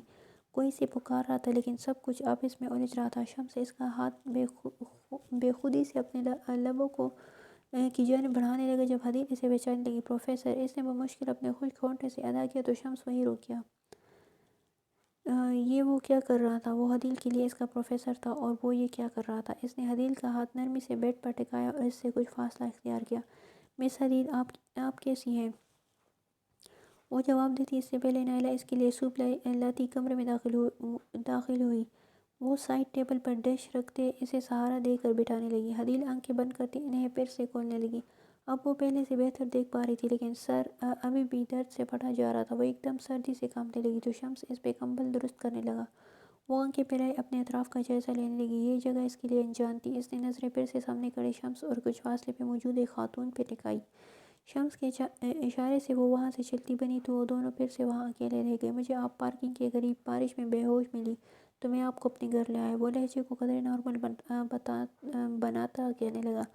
حدیل اپنے ذہن پہ زور دینے لگی تو وہ تصاویر پھر سے اس کے ذہن میں گم گئے۔ وہ اپنی ٹانگیں سکڑتی اس پہ پیشانی ٹکا گئی۔ اسے مر جانا چاہیے تھا۔ ہاں، اسے مر جانا۔ اسے زندہ وہ ابھی تک زندہ کیوں تھی؟ اس شخص نے یہ زندگی حدیل کے لیے جیرن کر دی تھی۔ اسے خاموش دیکھ کر شمس کو اپنی سانسیں رکتے محسوس ہوئی۔ وہ خلق در کرتا اس سے مخاطب ہوا۔ آپ آرام کرو، میں کچھ دیر میں آؤں گا۔ مجھے واپس جانا ہے ہاسٹل۔ وہ سر ویسے ہی گھٹنوں پہ ٹکائے کہنے لگی تو شمس اپنی مٹھیاں بھیج گیا۔ وہ ایسی حالت میں اسے اکیلے اس جگہ نہیں رہنے دیتا۔ آپ آرام کریں مس حدیل، بارش جیسے ہی رکے گی میں آپ کو واپس چھوڑ آؤں گا۔ اس بار وہ لہجے میں سختی لاتے کہنے لگا تو حدیل بے اختیار رو دی۔ اسے تو لگا تھا اب یہ خشک ہو چکے ہوں گے۔ شمس دروازے سے واپس پلٹا اور سوپ کا پیالہ اٹھاتا چمچ بھر کر اس کے قریب کرنے لگا۔ حدیل، سوپ پی لے، کچھ بہتر محسوس کریں گی۔ وہ سر اٹھاتی اسے نم نظروں سے دیکھنے لگی اور پھر اس کا اپنی جانب بڑھتا ہاتھ دیکھ کر اس نظروں میں ایک سوال در آیا۔ شمس چمچ واپس رکھتا پیالہ اس کے ہاتھوں میں تھماتا جا کر صوفے پر بیٹھ گیا۔ یہ وہ کیا کر رہا تھا؟ اسے خود پہ قابو رکھنے کی ضرورت تھی۔ وہ آنسو پیتی اپنے سامنے موجود گرم سوپ کو دیکھنے لگی اور پھر اسے چمچ سے ہلانے لگی۔ وہ صوفے پہ بیٹھا اسے دیکھتے ہوئے اپنی ہتھیلی رگڑنے لگا۔ حدیل سوپ واپس رکھتی ایک دم کھڑی ہو گئی۔ مجھے یہاں گھٹن ہو رہی ہے۔ اس کا سانس بھی ایک دم اکڑنے لگا تھا۔ وہ دروازہ ایک جھٹکے سے کھولتی باہر ہال میں بھاگ گئی اور اونچی اونچی سانس لینے لگی۔ شمس پریشانی سے اس کے تعاقب میں آیا تھا۔ حدیل، تم ٹھیک ہو؟ گہرا سانس لو آرام سے۔ وہ سردی سے دوبارہ کانپنے لگی تھی۔ جب شمس کو کچھ سمجھ نہ آیا تو وہ کمرے سے کمبل لاتا اس کے گرد لپیٹ کر عدیل کو خود میں بھیج گیا۔ وہ اسے بے آواز روتا دیکھ کر کہنے لگا۔ وہ اسے سختی سے خود میں سمیٹنے کھڑا تھا۔ کچھ سال قبل ایسے ہی اس نے اسے چادر اڑائی تھی، لیکن تب نتائج کچھ اور نکلے تھے۔ عدیل کا سانس بحال ہونے لگا تو خود کو شمس کے حصار میں پا کر شرمندہ ہو گئی۔ وہ خود کو ڈانٹتی ہوئی اس سے دور ہوئی اور رخ پلٹ کر کھڑی ہو گئی۔ شرمندگی سے وہ اس کی جانب چہرہ بھی نہ کر پائی۔ میں تمہارے لیے کچھ لاتا ہوں۔ شمس نے اسے اس وقت اکیلے چھوڑنا ہی مناسب سمجھا۔ اس کے جاتے ہی عدیل اپنے اطراف کا جائزہ لینے لگی۔ محدود فرنیچر کے علاوہ وہاں کچھ بھی نہیں تھا۔ دیوار پہ عجیب و غریب قسم کی پینٹنگز چسپاں تھیں، لیکن جس چیز نے اسے اپنی جانب متوجہ کیا وہ شطرنج کی پینٹنگ تھی۔ اسے لگا جیسے وہ 5 سال پہلے کہیں پہنچ گئی ہو، لیکن پھر سر چٹکنے لگی۔ ان تصاویر اور ان تصاویر میں ایک فرق تھا۔ ان میں اکیلی رانی فاتح تھی، لیکن ان تصاویر میں رانی اور راجہ دونوں فاتح تھے۔ رانی کھیل کو بدل دیتی ہے۔ وہ کچھ سوچتے ہوئے یہ الفاظ دہرانے لگی۔ شمس کے میز پہ کافی رکھنے کی آواز پہ وہ اپنے خیالات سے نکلی تھی۔ سر، کیا آپ کو شطرنج پسند ہے؟ وہ اس تصویر کے بارے میں جاننا چاہتی تھی۔ وہ اس کے ساتھ آ کھڑا ہوا اور اس تصویر کو دیکھنے لگا۔ ہاں، مجھے پسند ہے۔ یہ تصویر آپ نے کیوں لگائی؟ وہ اس کی سرد آنکھوں میں دیکھتی پوچھنے لگی۔ کیونکہ رانی اپنے راجہ کے بغیر فتح یاب نہیں ہو سکتی۔ وہ مسکرا کر کہتا پلٹ گیا تو عدیل پیشانی پہ بل ڈالے صوفے پہ جا بیٹھی۔ بخار سے اس کے سارے بدن میں تکلیف ہو رہی تھی، جسے وہ مسلسل نظر انداز کیے تھی۔ کیا وہ کھیل بدل سکتی تھی؟ وہ کب سے اٹھتی باپ دیکھتے ہوئے سوچ سکتی تھی۔ کیا وہ ابھی بھی کھیل کا پاسا پلٹ سکتی تھی؟ تبریز کی آواز ایک دم اس کے ذہن میں گونجی تھی۔ اگر یہ کھیل نہ رہا تو؟ اگر یہ کھیل نہیں تھا تو کیا تھا؟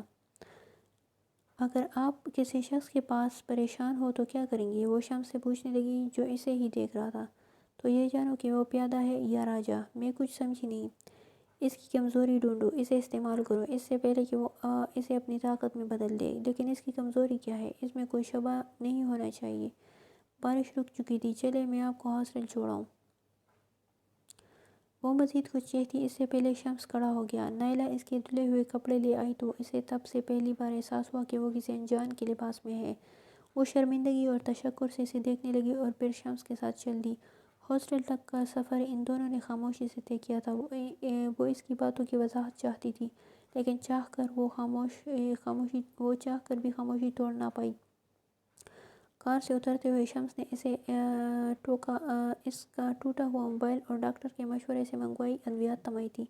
وہ واپس آتی ہی سو گئی اور اگلے روز دوپہر کے وقت اس کی آنکھ کھلی۔ یونیورسٹی سے وہ پہلے ہی لیٹ ہو چکی تھی اور اب اس کا کوئی ارادہ بھی نہیں تھا۔ ویسے بھی یہ آخری بات تھی جو اس کے ذہن پہ سوار تھی۔ عدیل لہراتی ہوئی واش روم تک گئی اور پھر فریش ہو کر واپس آ گئی۔ بیڈ پر تکیے کے ساتھ رکھی دوائی اٹھائی اور اسے ایسے ہی نگل لی۔ ٹیک لگا کر وہ اب تک کی زندگی پر نظر ثانی کرنے لگی۔ اتنا تو وہ جان چکی تھی کہ تبریز بآسانی سے کمرے میں آ سکتا ہے۔ یہ بھی جانتی تھی کہ وہ دروازے کا استعمال کرتا ہے، کھڑکی کا نہیں۔ کچھ سوچتے ہوئے وہ کھڑکی تک گئی۔ وہاں کھڑی ہو کر اچھے سے ہر سمت دیکھنے لگی۔ وہ دوسری منزل پہ تھی اور دوسری بلڈنگ میں کافی فرق تھا۔ کوئی کھڑکی کے ذریعے اتنی صاف تصاویر کیسے لے سکتا ہے؟ وہ جتنا سوچتی اتنا ہی چنچلا جاتی۔ عدیل پلٹ کر کھڑکی سے ٹیک لگا کر کھڑی ہو گئی اور دیوار کو گھورنے لگی۔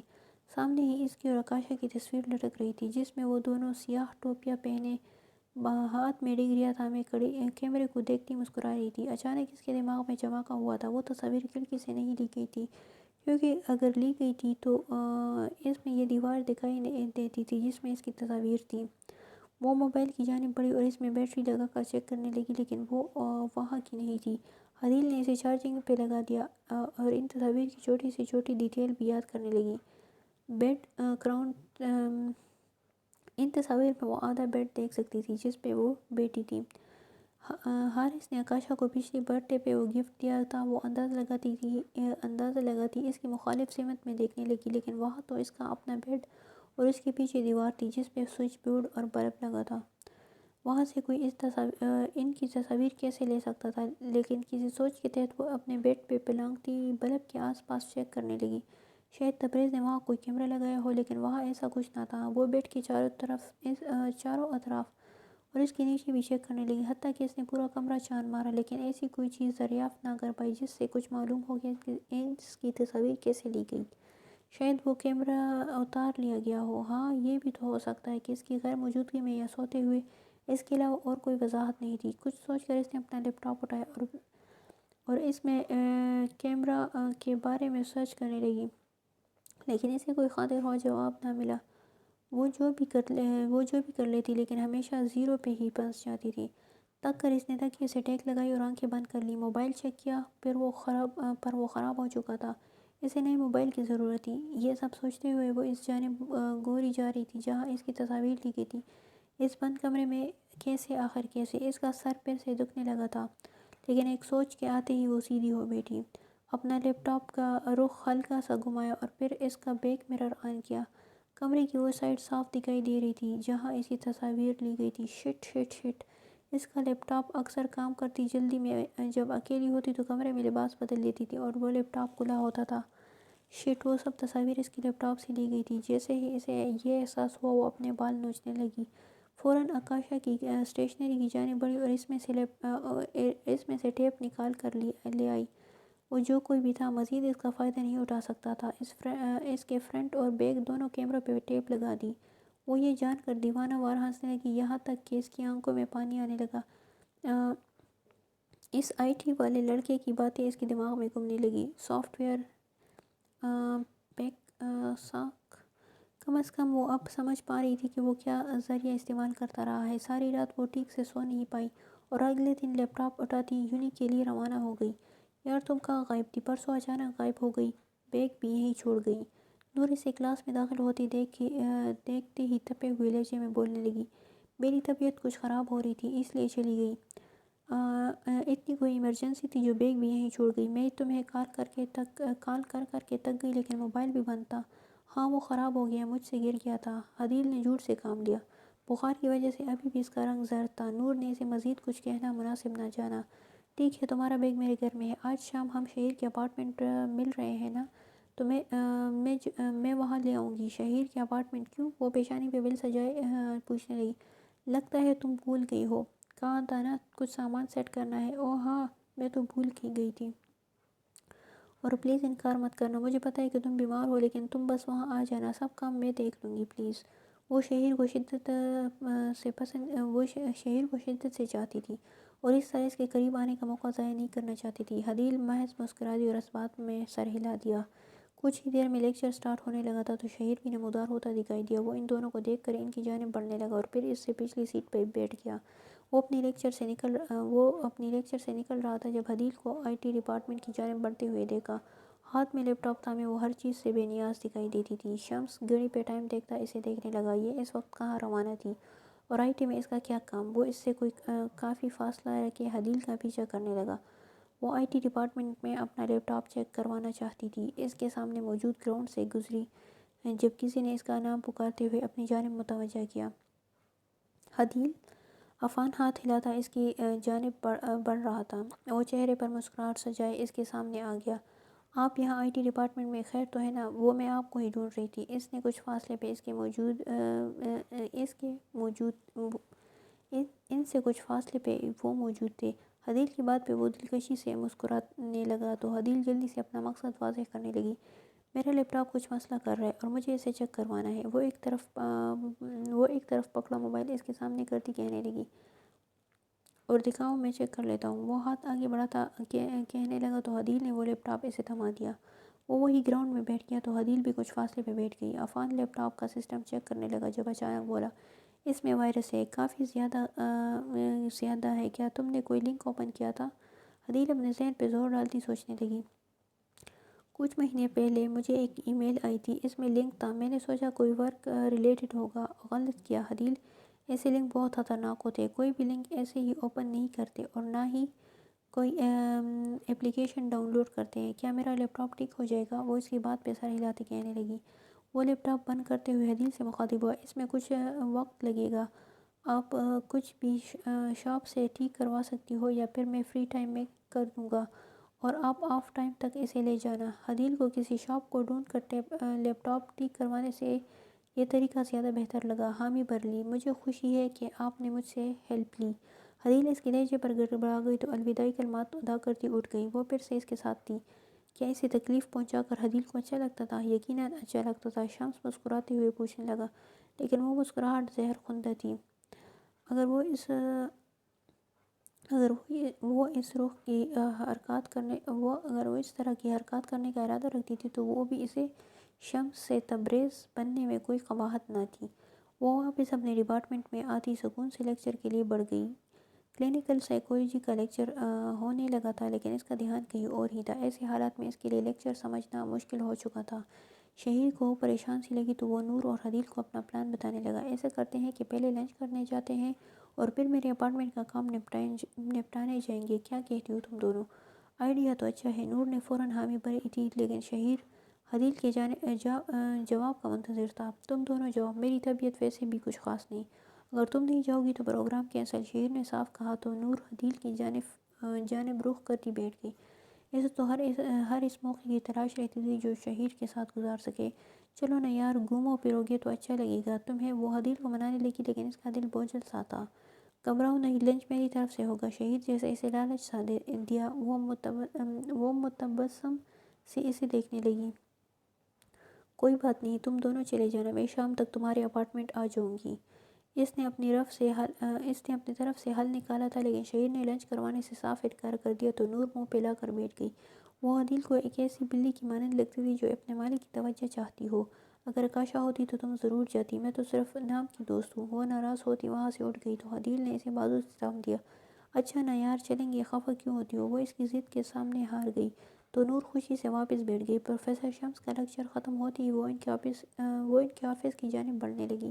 شہیر اور نور اپنی اگلی کلاس کے لیے جا چکے تھے۔ وہ اس وقت فارغ تھے۔ اس کا ارادہ ان کا شکریہ ادا کرنے کا تھا۔ انہوں نے اس دن حدیل کی کافی مدد کی تھی۔ وہ جیسے اس کے آفس کی جانب قدم بڑھاتی حدیل کے رخسار گلابی پڑنے لگے۔ جس طرح انہوں نے اسے کمبل اڑا کر اپنے قریب کیا، وہ سب انہیں دیکھتے ہی ذہن میں گردش کرنے لگا تھا۔ وہ اس کے دروازے کے باہر کھڑی اس الجھن کا شکار تھی کہ اس کے آفس جانا چاہیے یا نہیں۔ اسی پریشانی میں وہ اپنا ہونٹ چبانے لگی۔ لیکچر کے دوران بھی وہ اپنی نظروں کا رخ اس کی جانب نہ کر پائی تھی۔ اس کے علاوہ اس نے پہلی بار خود کو کسی میں دلچسپی لیتے پایا تھا، اور وہ شخص اس کا پروفیسر تھا۔ یہی سوچ کر وہ شرم سے لال ہو رہی تھی۔ میں بھلا کون سا پروپوز کر رہی ہوں، محض شکریہ ہی تو ادا کرنا ہے۔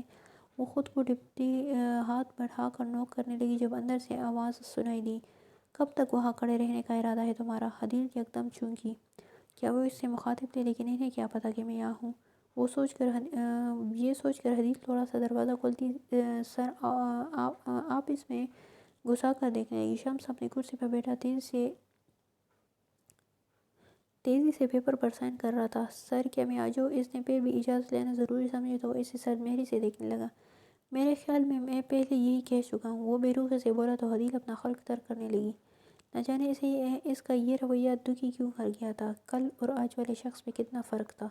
وہ دھیرے سے قدم بڑھاتی کہنے لگی۔ اسے سمجھ نہیں آ رہا تھا کہ بات کہاں سے شروع کرے۔ کیا سارا دن یہی کھڑے رہنے کا ارادہ ہے؟ وہ اپنی مٹھیاں سختی سے بھینچتے ہوئے کہنے لگا۔ اسے اس وقت حدیل پہ سخت غصہ آ رہا تھا۔ میں آپ کا شکریہ ادا کرنا چاہتی تھی۔ آپ نے جو کیا اس کے لیے میں شکر گزار ہوں۔ وہ جلدی کہنے لگی تو شمس اسے آنکھیں سکوڑ کر دیکھنے لگا۔ ٹھیک ہے، اب آپ جا سکتی ہیں۔ حدیل نے تب سے پہلی بار نظریں اٹھا کر اس کی جانب دیکھا۔ جا وہ بیٹی جو پتہ نہیں کیا کیا سوچ رہی تھی۔ وہ تیزی سے وہاں سے نکلی پارکنگ کی جانب بڑھ رہی تھی جہاں شہیر اور نور اس کا انتظار کر رہے تھے۔ اس دوران وہ یہ بھول گئی تھی کہ اسے عفان سے لیپ ٹاپ واپس لینا تھا۔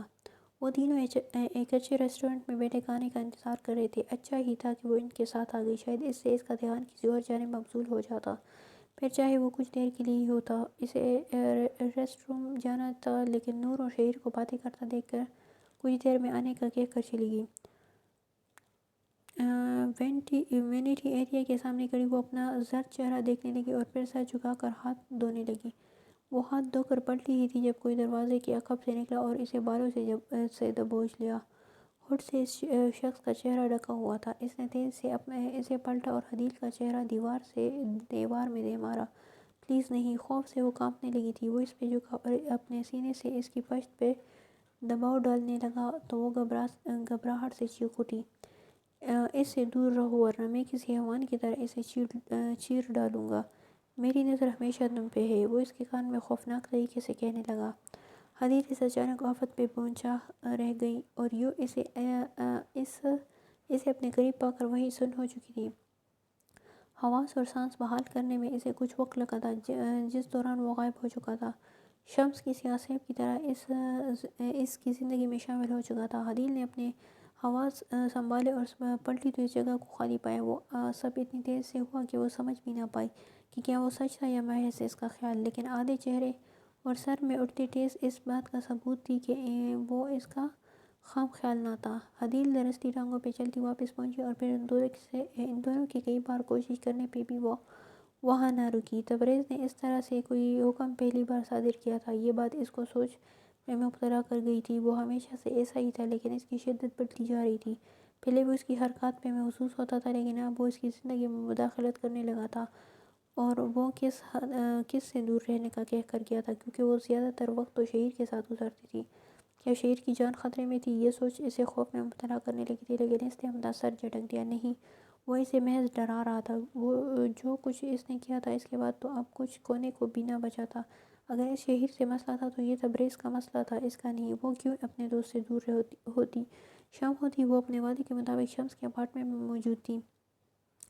نور اس سے پہلے ہی وہاں سے تھی اور شہیر سے شرما رہی تھی۔ شاید اس کے درمیان کچھ وقوع پذیر ہوا تھا جس سے وہ انجان تھی۔ خیر، اسے جاننے کی خواہش بھی نہ تھی، جبکہ شہیر میں ایسا کوئی بدلاؤ اس نے نہ دیکھا تھا۔ نور نے اسے بیگ تھمایا تو اسے اچانک اپنے لیپ ٹاپ یاد آیا۔ وہ اتنی غیر ذمہ دار کب سے ہو گئی تھی؟ اوکے، تو حدیث تم بس یہ کچن کا سامان اور ڈیکوریشن دیکھ لو، سب چیزیں ان ڈبوں میں ہے، باقی وزنی کام میں اور نور کر لیں گے۔ وہ مسکراتا ہوا کہنے لگا تو حدیث حامی بھرتی ان ڈبوں کی جانب بڑھ گئی۔ کچن میں کچھ سامان کے علاوہ باقی سب ابھی تک ڈبوں میں ہی پڑا تھا۔ وہ انہیں کھول کر برتن سیٹ کرنے لگی اور پھر اسٹور میں جا کر باقی ڈبے دیکھنے لگی۔ اچانک اسے تبریز کے ساتھ وہاں ہوئی ملاقات یاد آئی۔ آخر وہ اتنی آسانی سے ہر جگہ کیسے پہنچ جاتا تھا؟ یہی سوچتے ہوئے سامان دیکھنے لگی کہ اسے کہاں رکھے۔ اس میں ایک گلدان اور شہر کے چند فریمز میں جڑی تصاویر تھیں۔ اس نے انہیں اس کے کمرے اور لاؤنج میں لگانے کا فیصلہ کیا۔ ان میں اس کی بچپن اور جوانی دونوں کی تصاویر شامل تھیں۔ وہ انہیں دیکھتی مسکرانے لگی۔ ایک تصویر نے خاص طور پر اس کی توجہ کھینچی تھی، لیکن اس میں شہر کی آنکھیں براؤن نہیں، گرے تھیں۔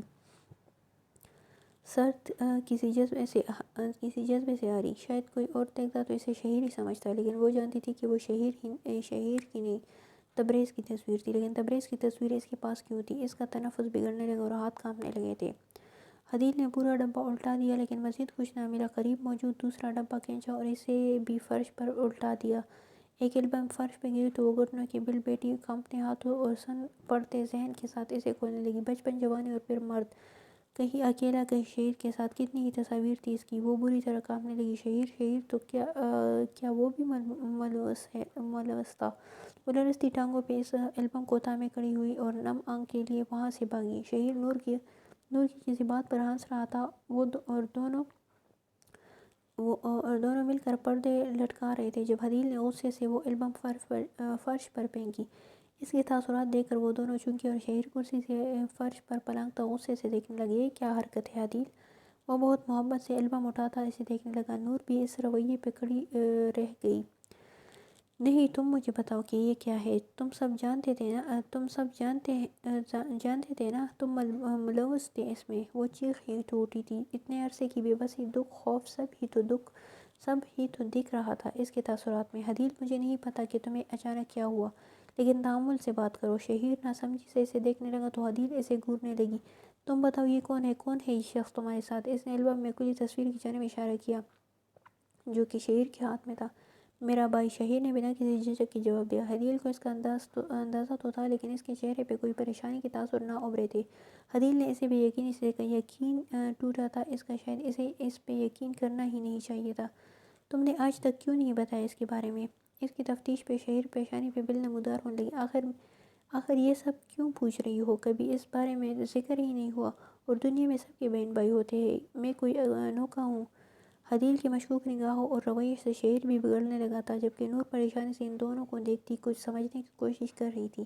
حدیل اپنی نظروں کا زاویہ بدلتی آنکھوں میں اترا پانی اندر اتارنے لگی۔ ہاں، سب کے بہن بھائی ہوتے ہیں، لیکن انہوں نے اس کی زندگی اجیریں نہیں کی تھی۔ کہاں ہے تمہارا بھائی اس وقت؟ وہ اپنا لہجہ مضبوط بناتی کہنے لگی اور شہیر اس پہ ایک نگاہ ڈال کر البم ایک طرف رکھنے لگا۔ میں کیا جانوں، اپنے گھر ہوں گے، اور مجھے یہ سمجھ نہیں آ رہی تمہیں ان میں اتنی دلچسپی کیوں ہو رہی ہے۔ اس کی بار وہ اسے مشکوک نظروں سے دیکھنے لگا تو حدیل اپنے پورنیا بینچ نے ضبط کرنے کی ناکام کوشش کرنے لگی۔ پلیز شہیر، مجھے نہیں پتا کہ تم کتنے معصوم ہو، پلیز اپنے بھائی کو بلاؤ۔ وہ اپنے لفظ پر زور دیتی کہنے لگی تو اب کی بار شہیر اس کے لیے پریشان ہونے لگا۔ کل مل لینا یونیورسٹی میں، وہ سرسری انداز میں کہتا چلا گیا۔ یونیورسٹی؟ حدیل کی آنکھیں پھیل گئیں۔ نہ سمجھی۔ وہ یونیورسٹی میں ہی ہوتا ہے، لیکن پھر بھی اسے جھٹکا لگا تھا۔ وہ بھی اس کا پیچھا کرتی شہیر کے تعاقب میں حال میں آ گئی۔ نور اب سب کچھ دلچسپی سے دیکھ رہی تھی۔ کہاں ملے گا یونیورسٹی میں؟ یار حدیل، تمہیں کیا ہو گیا؟ صبح ملوا دوں گا نا۔ وہ اب ایک ہی بات سے جھنجھلا گیا تھا۔ حدیل اپنے بال نوچنے لگی تھی۔ ٹھیک ہے، یہ بتا دو، کیا میں اسے جانتی ہوں؟ نہ جانے سے کیوں شبہ تھا کہ وہ اسے جانتی تھی۔ شہیر نے گہری سانس بھری اور ان دونوں کا چہرہ دیکھنے لگی۔ تم دونوں انہیں پروفیسر شمس کے نام سے جانتی ہو؟ حدیل کو لگا کسی نے ٹھنڈا پانی اس کے اوپر انڈیلا ہو۔ کچھ لمحات کے لیے اس کا ذہن منجمد اور جسم سن پڑ گیا تھا۔ کیا پروفیسر شمس تمہارے بھائی ہیں؟ نور تب سے پہلی بار بولی تھی۔ اس کے لیے بھی یہ بات کسی شوق سے کم نہ تھی۔ رانی کھیل بدل دیتی ہے، لیکن اب اگر یہ کھیل نہ رہا ہو، راجہ کے بغیر رانی کچھ بھی نہیں۔ سوال یہ ہے کہ وہ راجہ ہے یا پیادہ ہے۔ پاگل نہیں ہوں، میری حقیقت بس تم سے مختلف۔ وہ الفاظ تھے یا ہتھوڑے، وہ ایک کے بعد ایک اس کے سر پہ برس رہے تھے۔ پروفیسر شمس تبریز ہے۔ اسے اپنا سر گھومتا ہوا محسوس ہوا۔ پاس موجود میز کا سہارا لیتے ہوئے اس نے خود کو گرنے سے بچایا تھا۔ وہ تصویر شمس نے بھیجی، وہ 2 لوگوں کا قاتل تھا، اس کے خواب اور وجود کا قاتل تھا۔ وہی شمس جس نے اسے توڑا اور پھر اس کو کے حالت سے محسوس ہوتے اپنے گھر لے گیا۔ اس کا تنفس بگڑنے لگا اور نور اور شہیر دونوں اس کی جانب بڑھے، آنکھوں سے خاموش آنسو رواں تھے۔ وہ شخص اس کے اتنے قریب تھا، لیکن وہ پہچان نہ پائی۔ نہیں، وہ شہیر کے بھائی کیسے ہو سکتے؟ وہ تبریز کیسے ہو سکتا ہے؟ شہیر نے اسے تھام کر صوفے پر بٹھایا اور نور پانی لینے بھاگ گئی۔ حدیل، ادھر میری طرف دیکھو۔ حدیل اس کا چہرہ تپتپاتا ہوا اپنی جانب متوجہ کرنے کی کوشش کر رہا تھا۔ آہستہ آہستہ شمس کا چہرہ اس کی نظروں سے چمٹنے لگا اور چھوٹنے لگا اور شہیر کو دیکھنے لگی۔ کتنے ہی لمحے سکوت سے گزر گئے جب اس نے وہ خاموشی توڑی۔ اس کے لیے یہ جاننا ضروری تھا کہ کیا شہیر بھی اس سب میں ملوث تھا؟ وہ تمہارے بھائی کیسے ہو سکتے؟ تصاویر میں اس کا چہرہ تم سے کافی ملتا ہے۔ اس کے سوال سے شہیر کو کچھ تسلی ہوئی کہ وہ ٹھیک ہے۔ وہ اس کے سامنے زانو بل بیٹھا تھا۔ نور نے اس کی جانب پانی بڑھایا، لیکن وہ انکار کر گئی۔ اسے محض جوابات چاہیے تھے جو اس وقت صرف شہیر ہی دے سکتا تھا۔ دیکھو حدیل، میرے خیال سے اس وقت تمہیں آرام کرنا چاہیے۔ وہ پریشانی سے گویا ہوا۔ نہیں شہیر، پلیز بتاؤ مجھے۔ ٹھیک ہے، میں سب بتاتا ہوں، لیکن وعدہ کرو تم کسی کو نہیں بتاؤ گی۔ وہ میرے بھائی ہے، ورنہ وہ ناراض ہو جائیں گے۔ شہیر ان دونوں کے چہرے دیکھتا ہوا کہنے لگا، میں وعدہ کرتی ہوں۔ حدیل فوراً بولی تھی اور نور کے وعدہ کرنے کے بعد وہ دونوں سے مخاطب ہوا۔ وہ چہرے پہ ماسک پہنتے ہیں نقلی، جلد وہ وضاحت دینے تاکہ کوئی ہمارے چہرے پہ مماثلت نہ دیکھ پائے۔ نور کے تاثرات بدلنے لگے تھے، لیکن وہ ایسا کیوں کرتے ہیں؟ مطلب بھلا کوئی بھی ایسا کیوں کرے گا؟ نور کا جواب حدیل جانتی تھی تاکہ وہ اسے پہچان نہ پائے، لیکن خاموش رہی، اور وہ شہیر سے سننا چاہتی تھی۔ شہیر ان کے سامنے کھڑا ہوا اور بیزار سا دکھائی دیا۔ یہ بات تو مجھے بھی سمجھ نہیں آتی۔ وہ مجھے یہی کہتے ہیں کہ ایسا اس لیے کرتے ہیں کیونکہ میں ان کا اسٹوڈنٹ ہوں، اور ایسا نہ کرنے سے سب یہی سوچیں گے کہ میرے اچھے مارکس صرف اس وجہ سے ہیں۔ اس کے جواب پر نور عمر اچکا گئی، جبکہ حدیل بھی گور کا ایسے دیکھنے لگی۔ ہاں میں جانتا ہوں، یہ سننے میں بہت فضول لگتا ہے۔ نہیں میں سمجھتی ہوں، لیکن اس کے لیے وہ اتنی حد تک کیوں جائیں گے؟ حدیل مشکوک نگاہوں سے دیکھتی پوچھنے لگی۔ اسے جاننا تھا کہ وہ اس کا دوست وقت پہ اس کی مدد کرے گا یا اپنے بھائی کا مددگار ثابت ہوگا۔ مجھے نہیں معلوم، سیریسلی، مطلب میں ہمیشہ سے امریکہ میں تھا اور یہاں پہ مری رہتے تھے، اور وہ یہاں مری پہ رہتے تھے۔ پھر کچھ سال پہلے وہ وہاں شفٹ ہوئے، لیکن تب بھی ہم الگ جگہ مقیم تھے کیونکہ انہیں ماما پسند نہیں، اور پھر ہم اسی سال یہاں شفٹ ہوئے ہیں۔ سو آئی ریئلی ڈونٹ نو۔ وہ کندھے اچکا کہنے لگا تو حدیل کو اس کے الفاظ میں سچائی دکھائی دی۔ وہ محض سر ہلا گئی۔ لیکن تم مجھے بتاؤ، تم اس میں اتنا انٹرسٹڈ کیوں ہو؟ وہ اس کے سامنے صوفے پر بیٹھا کہنے لگا کیونکہ وہ میرا قصوروار ہے۔ مزید کوئی وضاحت دینے بنا وہ وہاں سے اٹھ گئی، جبکہ نور اور شہیر اسے پکارتے رہ گئے۔ شمس تبریز، شمس تبریز، یہ نام اس کے دماغ میں کب سے گردش کر رہا تھا۔ رات کے 2 بجے بھی وہ جگی ایک نقطے پر نظریں مسکول کیے بیٹھی تھی۔ ایک دم فضا اس کے کہکہے سے گونجی تھی۔ اس نے اسے کتنے اچھے سے بیوقوف بنایا تھا۔ یقیناً وہ اس کی پیٹھ پیچھے اس پہ ہنستا ہوگا۔ کہکہا بھرتے ہوئے اس کی آنکھیں نم ہوئی تھی اور پھر وہ کہکہا اس کی ہچکیوں میں بدل گیا تھا۔ وہ یوں ہی سیدھا اس کے آفس کی جانب بڑھی تھی۔ دروازہ ایک جھٹکے سے کھولا لیکن وہاں کوئی موجود نہیں تھا۔ وہ پلٹی جب سویپر اس جانب آیا۔ انکل، پروفیسر شمس کہاں ہے؟ آج وہ اس سے ہر معاملہ صاف کرنے آئی تھی، بتانے آئی تھی کہ وہ اس کی اصلیت کب سب کے سامنے لائے گی۔ مجھے تو نہیں پتہ بیٹی، ان کے پی اے سے پوچھ لو۔ عدیل اس کی بات مانتی قریب موجود کمرے کی جانب بڑھی جہاں انہی کے ڈپارٹمنٹ کے لیکچرار موجود تھے۔ میم، پروفیسر شمس کب تک آئیں گے؟ وہ اس کا نام لیتے ہوئے خود کو مشکل تلخی سے روک پائی۔ وہ تو شاید آج اور کل نہ آئے۔ کیوں؟ اس کی پیشانی پہ کئی بل نمودار ہوئے۔ وہ لاہور کسی کام کے سلسلے میں گئے ہیں۔ ڈیٹیلز تو نہیں پتہ لیکن پروفیسر نعیم بھی ساتھ ہی گئے ہیں۔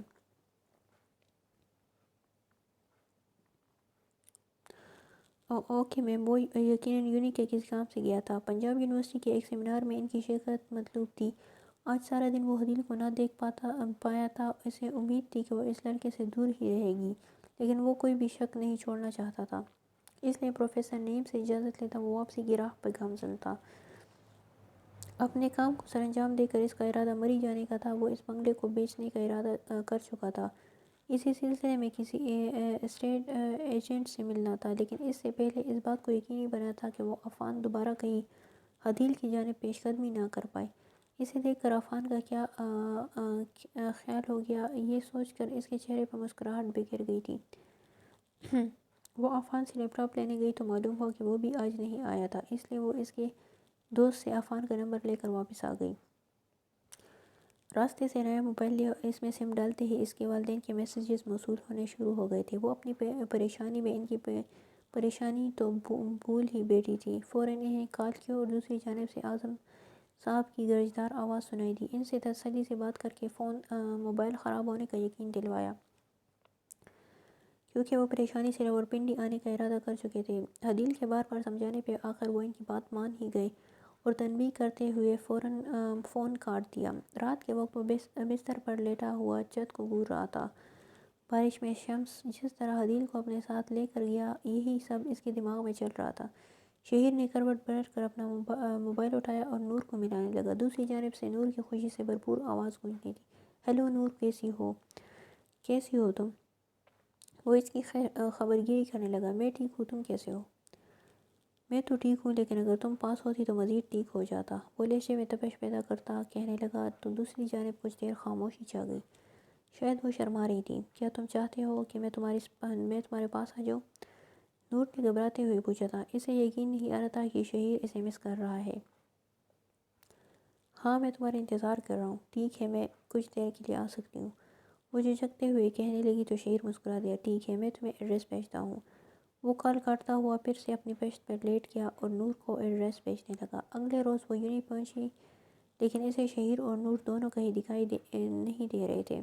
وہ کچھ دیر پارکنگ میں انہی کا انتظار کرنے لگی۔ اس کے علاوہ وہ اور بھی کئی اسٹوڈنٹس اپنے دوستوں کا انتظار کر رہے تھے۔ اسے اپنے عقب سے ہارن کی آواز آنے لگی تو پلٹ کر جیسے ہی دیکھا وہ اس کار کے مالک کو گھورنے لگی۔ شمس اپنی تمام تر وجاہت لیے ہارن پہ ہارن دے کر اسے راستے سے ہٹنے کا کہہ رہا تھا۔ اسے دیکھتے ہی عدیل کا خون کھولنے لگا۔ وہ اسے مجرم ثابت کر کے اس عہدے سے تو فارغ کروانا ہی چاہتی تھی، لیکن جیل میں بھی دیکھنا چاہتی تھی۔ کچھ سیکنڈز وہ وہیں کھڑی رہی، لیکن شمس کے بار بار ہارن دینے پہ اس کی جانب متوجہ ہو رہے تھے۔ سب اس کی جانب متوجہ ہو رہے تھے۔ آخر وہ ایک جانب ہٹی تو شمس اپنی گاڑی پارکنگ میں لگانے لگے۔ حد ہو گئی اس لڑکی، کیا وہ مرنا چاہتی ہے؟ وہ کار سے نکلا، لیکن تب تک عدیل وہاں سے جا چکی تھی۔ شمس غصے سے گاڑی کا دروازہ بند کرتا خود بھی ڈپارٹمنٹ کی جانب بڑھ گیا۔ پروفیسر شمس کا لیکچر شروع ہوئے آدھا گھنٹہ ہو چکا تھا، لیکن وہ ابھی تک لیکچر لینے نہیں آئے تھے۔ شہیر اور نور بھی غیر حاضر تھے۔ وہ کئی بار ان دونوں کو میسج کر چکی تھی۔ کافی سارے اسٹوڈنٹ تو اب جا بھی چکے تھے، لیکن اسے اس کا انتظار تھا کہ شہیر نے اسے بتا تو نہیں دیا کہ وہ سچ سے واقف ہو چکی ہے۔ اس نے اپنا بیگ اٹھایا اور شمس کے آفس کی جانب بڑھ گئی۔ میں اس طرح سے آپ کو اپنی کسی اسٹوڈنٹ سے ملنے کی اجازت نہیں دوں گا۔ شمس کی داڑھ دروازے کو پار کرتی ہوئی اس تک پہنچی تھی۔ ہینڈل کی جانب اس کا اٹھتا ہاتھ وہی تھم گیا تھا۔ وہ اتنے غصے میں کیوں تھا؟ وہ کس سے بات کر رہا تھا؟ ہمیں تفتیش کے لیے آپ کی ضرورت نہیں ہے، لیکن اگر آپ تعاون کریں گے تو بہتر ہوگا۔ اس کے لہجے میں کوئی شخص اسے بولا تھا۔ آفس کے باہر ہجوم ہونے لگا تھا۔ پروفیسر شمس یہ ٹھیک کہہ رہے ہیں، آخر یہ معاملہ ہماری یونیورسٹی کی طالب علم کا ہی ہے۔ آخر یہ کیا ہو رہا ہے؟ وہ لوگ کس بارے میں بحث کر رہے ہیں؟ آپ اسے پی اے کو بھیجے اور حدیل اعظم کو یہاں بلوائے۔ اسی شخص کی آواز پھر سے سنائی دی جو تعاون کے لیے کہہ رہا تھا۔ اپنا نام سن کر حدیل پوری طرح کانپنے لگی۔ اسٹوڈنٹ کا معاملہ کہیں شمس نے اس کی تصاویر یہ سوچ آتے ہی حدیل کپا پڑی تھی۔ اگر ایسا ہوتا تو وہ یقیناً خودکشی کر لیتی۔ وہ وہاں کھڑی لوگوں کے چہرے دیکھتی دھندلائی آنکھوں سے قدم پیچھے کو اٹھانے لگی۔ اس کی آنکھوں میں ایک خوف اتر آیا تھا۔ آفس کا دروازہ کسی نے جھٹکے سے کھولا اور شمس باہر نکلا تھا۔ حدیل کو وہاں کھڑے دیکھ کر اس کی پیشانی پہ موجود بل مزید گہرے ہو گئے تھے۔ وہ آنکھیں سکڑتا اسے دیکھنے لگا اور اس کے سامنے آ کھڑا ہوا۔ تم یہاں کیا کر رہی ہو؟ چلو میرے ساتھ۔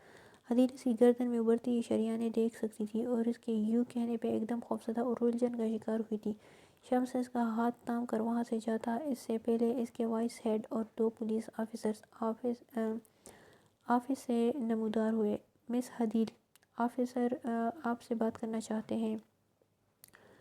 وائس ہیڈ نے اسے فوراً پہچان کر کہا اور پھر وہاں موجود مجمع کو جانے کا کہنے لگے۔ شمس نے اپنی آنکھیں زور سے بھیجی تھی۔ صاف ظاہر تھا وہ خود پہ قابو پانے کی ناکام کوشش کر رہا ہے۔ حدیل اس کی نظروں میں کسی چیز کی متلاشی تھی۔ وہ پھر تیزی سے دھڑکتے دل کے ساتھ ان دونوں آفیسرز کو دیکھنے لگی۔ پولیس؟ لیکن پولیس کو اس سے کیا کام ہو سکتا ہے؟ آپ حدیل اعظم ہیں؟ میں نے ان میں سے قدرے باوقار شخص سامنے آتا کہنے لگا۔ جی وہ ہکلاتی ہوئی بڑبڑائی۔ اسے اپنے اوزار خطا ہوتے محسوس ہو رہے تھے۔ ہمیں آپ سے ایک قتل کے بارے میں تفتیش کرنی ہے۔ وہ آنکھیں پاڑے انہیں دیکھنے لگی۔ قتل؟ کیا اس نے صحیح سنا تھا؟ لیکن اس سے کیوں؟ پیشانی پہ ننھے قطرے نمودار ہوئے تھے۔ دیکھیں آفیسر، آپ ایسے کسی اسٹوڈنٹ کو نہیں ڈرا سکتے۔ شمس اس کے راستے میں آتا کہنے لگا اور حدیل کی سانسیں مزید الجھنے لگی۔ وہ شمس کے چوڑے جسم کے پیچھے خود کو چھپانے لگی۔ پھر اس کی بات کو نظر انداز کرتا وہ پھر سے حدیل سے مخاطب ہوا۔ دیکھیں مس، ہمارا ارادہ آپ کو خوفزدہ کرنے کا نہیں، لیکن شاید آپ کچھ مدد کر سکیں۔ وہ شمس کے کندھے کی اونٹ سے اس آفیسر کو دیکھنے لگی۔ اس کا لہجہ نرم تھا۔ شاید اسے اتنا بھی خوفزدہ نہیں ہونا چاہیے تھا۔ پلیز آفیسر، پلیز آفس میں چل کر بات کرتے ہیں، اس کے وائس ہیڈ نے کہا تو وہ سب واپس شمس کے آفس میں داخل ہونے لگے، جبکہ اس نے حدیل کا ہاتھ اپنے مضبوط ہاتھ میں تھام لیا، جیسے وہ اسے اپنی موجودگی سے پرسکون کرنا چاہتا۔ اور نہ جانے کیوں حدیل واقعی بیلے سے پرسکون محسوس کرنے لگی۔ آفیسر واڈیا نے شمس کی یہ حرکت بخوبی دیکھی تھی، جس کے جواب میں وہ اس کڑے تیور سے نوازنے لگا۔ شمس نے اسے کرسی پر بٹھایا تو وہ سب کے سنجیدہ چہرے دیکھنے لگی۔ آپ پلیز جائیں، ہمیں ان سے اکیلے میں بات کرنی ہے۔ وہ لوگ جو تجسس کے مارے وہاں تھے فوراً سے بولے، جبکہ شمس نے جانے سے صاف انکار کر دیا۔ اب آپ میرا صبر آزما رہے ہیں، ہمیں ہمارا کام کرنے دیں۔ میں نے آپ کو روکا نہیں، لیکن میں یہاں سے کہیں نہیں جاؤں گا، وہ اٹل لہجے میں بولا تو حدیل کو اپنے رخسار سرخ پڑتے محسوس ہوئے۔ پلیز انہیں یہی رہنے دیں، وہ نظریں جھکائے کہنے لگی تو آفیسر واڈیا خاموشی سے اسے گھورنے لگے۔ آپ یہ بتائیں، کیا یہ آپ کا لیپ ٹاپ ہے؟ اس کے اشارے سے دوسرے انسپکٹر نے ایک لیپ ٹاپ ان کے سامنے رکھا، جسے وہ فوراً پہچان گئی۔ جی یہ میرا ہے، لیکن وہ سمجھ نہیں پا رہی تھی کہ اس کا لیپ ٹاپ اس کے پاس کیوں تھا۔ میں نے یہ عفان کو دیا تھا، اس میں کچھ وائرس تھا، لیکن آپ کے پاس کیوں ہے؟ ہر لفظ کے بعد اس کی پریشانی بڑھتی جا رہی تھی۔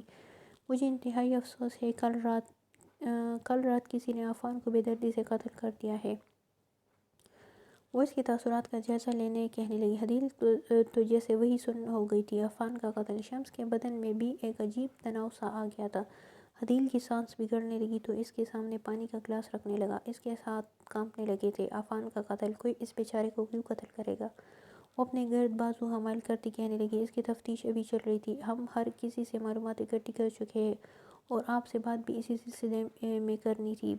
پلیز ہمارے جوابات سوچ سمجھ کر دیجیے گا۔ وہ تو بس سر ہلا کر رہ گئی تھی۔ ابھی بھی یقین نہیں کر پا رہی تھی کہ عفان اس دنیا میں نہیں رہا تھا۔ آپ عفان کو کب سے جانتی ہیں؟ شمس ساری کارروائی غصے سے سن رہا تھا۔ اس کی حدیل کو یہاں نہیں ہونا چاہیے تھا۔ زیادہ نہیں، ہم یہی کالج لائبریری میں تھے، وہ ابھی صدقیہ روکتے ہوئی بولی۔ اس کے بعد ہم چند بار ہی ملے۔ میرا لیپ ٹاپ میں کچھ مسئلہ تھا تو اس لیے دیا تھا۔ اور یہ کب کی بات ہے؟ وہ اپنے ذہن پہ زور ڈالتی کہنے لگی، شاید ایک ہفتے پر میں بھول گئی اور پھر بیمار ہو گئی اور کل وہ نہیں آیا۔ وہ ایک سانس میں بولتی چلی گئی، ٹھیک ہے، ہمیں یہ ان کی لاش کے قریب بیگ سے ملا۔ عدیل نے خود کو مزید مضبوطی سے جھڑک لیا۔ اگر آپ ہماری ایک مدد کر سکے تو۔ وہ کچھ توقف کے بعد گویا ہوئے اور شمس کی آنکھیں سکڑنے لگی۔ جس وقت قتل ہوا اس وقت ایک کیمرے نے ساری ریکارڈنگ کر لی۔ کیا آپ دیکھ سکتی ہیں کیا آپ دیکھ کر بتا سکتی ہیں کہ یہ کون ہے؟ شاید آپ کو کوئی اندازہ؟ بالکل بھی نہیں۔ اس کی بات مکمل ہونے سے پہلے شمس بولا تھا، کیوں نہیں؟ وہ دلچسپی سے شمس کو دیکھنے لگا۔ آپ جس ویڈیو کے بات کر رہے ہیں وہ ایک قتل کی ویڈیو ہے۔ آپ جانتے ہیں اس کا کتنا برا اثر ہو سکتا ہے؟ عدیل ویڈیو کا نام سن کر وہ بھی اپنی جگہ ساکت ہو گئی۔ وہ اتنی بہادر بھی نہیں تھی کہ عفان کا قتل ہوتے دیکھ سکتی۔ یہ سوچتی ہی وہ کانپ اٹھی تھی، لیکن اگر وہ مدد کر سکے تو اگر اس سے عفان کا قاتل پکڑا جائے تو۔ دیکھیں شمس صاحب، آپ انہیں اپنا فیصلہ خود کرنے کا موقع دیں۔ میں دیکھوں گی ویڈیو۔ وہ کچھ کہتا اس سے پہلے عدیل بولی تھی، کیا تم پاگل ہو گئی ہو؟ عدیل ایسا کچھ نہیں کرو گی۔ عدیل کی جانب متوجہ ہو جبکہ وہ اسے نظر انداز کرتے کہنے لگی، وہ انسپکٹر نے شمس کے کمپیوٹر پہ وہ ویڈیو چلائی اور رخ اس کی جانب موڑ دیا۔ آپ غور سے دیکھیں، اس شخص نے ہوڈ پہن رکھی ہے، لیکن شاید آپ کچھ جانتی ہو۔ شمس اس سے کچھ فاصلہ پر کھڑا اسے دیکھ رہا تھا۔ ہوڈ کا نام سنتے ہی عدیل کی آنکھیں پیلی تھی اور اس کا نچلا ہونٹ کانپنے لگا تھا۔ کمپیوٹر پہ ویڈیو میں ایک شخص نمودار ہوا تھا جو کہ کسی بلڈنگ سے ٹیک لگائے سکون سے کھڑا تھا۔ اندھیرے اور ہوڈ نے اسے ڈھانپ رکھا تھا۔ جب اسی سنسان گلی میں ایک اور شخص نمودار ہوا، عفان۔ عدیل نے اسے پہچانتے ہی سرگوشی کی تھی۔ وہ بھی فکری سے ٹہلتا ہوا اب اس شخص کے قریب پہنچ چکا تھا۔ جب ہوڈ پہنے اس شخص نے اپنی پش سے ہاتھ نکالے۔ ان میں سے ایک ہاتھ میں اینٹ تھی جو اس نے زور سے عفان کے چہرے پہ دے ماری۔ عدیل چیخ مارتے ہوئے کرسی سے کھڑی ہو گئی۔ اس کی سانسیں تیز ہو چکی تھی لیکن نظریں ہنوز اسکرین پہ ٹکی تھی۔ وہ پھٹی ہوئی آنکھوں سے وہ دردناک منظر دیکھ رہی تھی۔ اچانک حملے پر عفان کے ہاتھ سے ایک بیگ چھوٹ کر گرا اور وہ لڑکھڑاتا ہوا پیچھے کو ہوا، لیکن وہ ظالم شخص اس کی جانب بڑھا اور اس کے سر پہ اینٹ اس کے چہرے اور سر پہ وار کرنے لگا۔ عدیل نے اپنے چہرے کا رخ فوراً پلٹا اور سامنے موجود شمس کی جانب دیکھا جس کی نظریں اسکرین پہ جمی ہوئی تھی۔ عدیل پھر سے پلٹی تو وہ شخص اب ٹہلتا ہوا واپس جا رہا تھا جبکہ عفان کا چہرہ اس کے وار سے دنس چکا تھا اور صرف خون ہی دیکھا جا سکتا تھا۔ انسپکٹر نے ویڈیو روک کر اس کی ہوڈ کی جانب اشارہ کیا جس کی پشت پہ بڑے الفاظ میں لکھا ہوا تھا، عفان کی حالت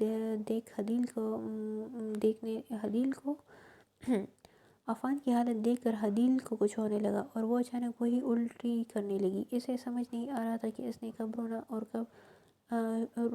شروع کیا جب انسپکٹر واڈیا اسے ہمت کرنے کا کہہ رہے تھے۔ شمس اپنی جگہ منجمد کھڑا اس ویڈیو کو گھور رہا تھا اور پھر عدیل کی جانب پلٹا، لیکن اس کی بدلی ہوئی نظریں دیکھ کر رک گیا۔ وہ خوف سے بری طرح کانپ رہی تھی، آخر اس ہوڈ کو اچھے سے پہچانتی تھی اور اس قاتل کو بھی۔ وہ کانپنے لگی، خوف، غصے، نفرت، ہر احساس تھا اس کی نظروں میں۔ شمس اپنی جگہ پہ رک گیا تھا۔ وہ اسے ایسا کیوں دیکھ رہی تھی؟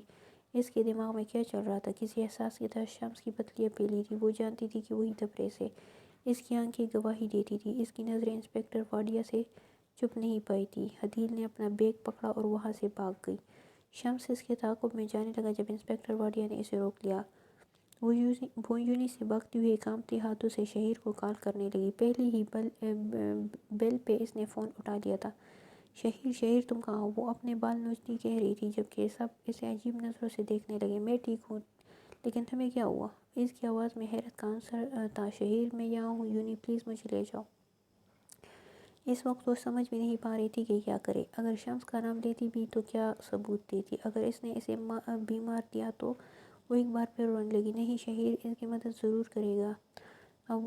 ہاں، وہ اسے اس کے بھائی کی حقیقت بتائے گی تو وہ ضرور اس کی مدد کرے گا۔ اچھا رکو، میں ابھی آ رہا ہوں، اوکے؟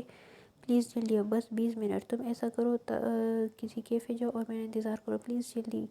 وہ منت کرتی کہنے لگی تو شہیر نے فون کاٹ دیا۔ ہاں اسے یہاں نہیں رکنا چاہیے، وہ اسے ڈھونڈ لے گا۔ وہ اپنا بیگ مضبوطی سے پکڑتی یونی کے قریب کسی کیفے کی جانب بڑھ گئی۔ عدیل کی آواز سے ظاہر تھا وہ پریشان تھی۔ شہیر نور کے بالوں میں انگلیاں پھیرتا اسے دیکھنے لگا اور پھر جھک کر اس کے سرد ہونٹوں کو چھو لیا۔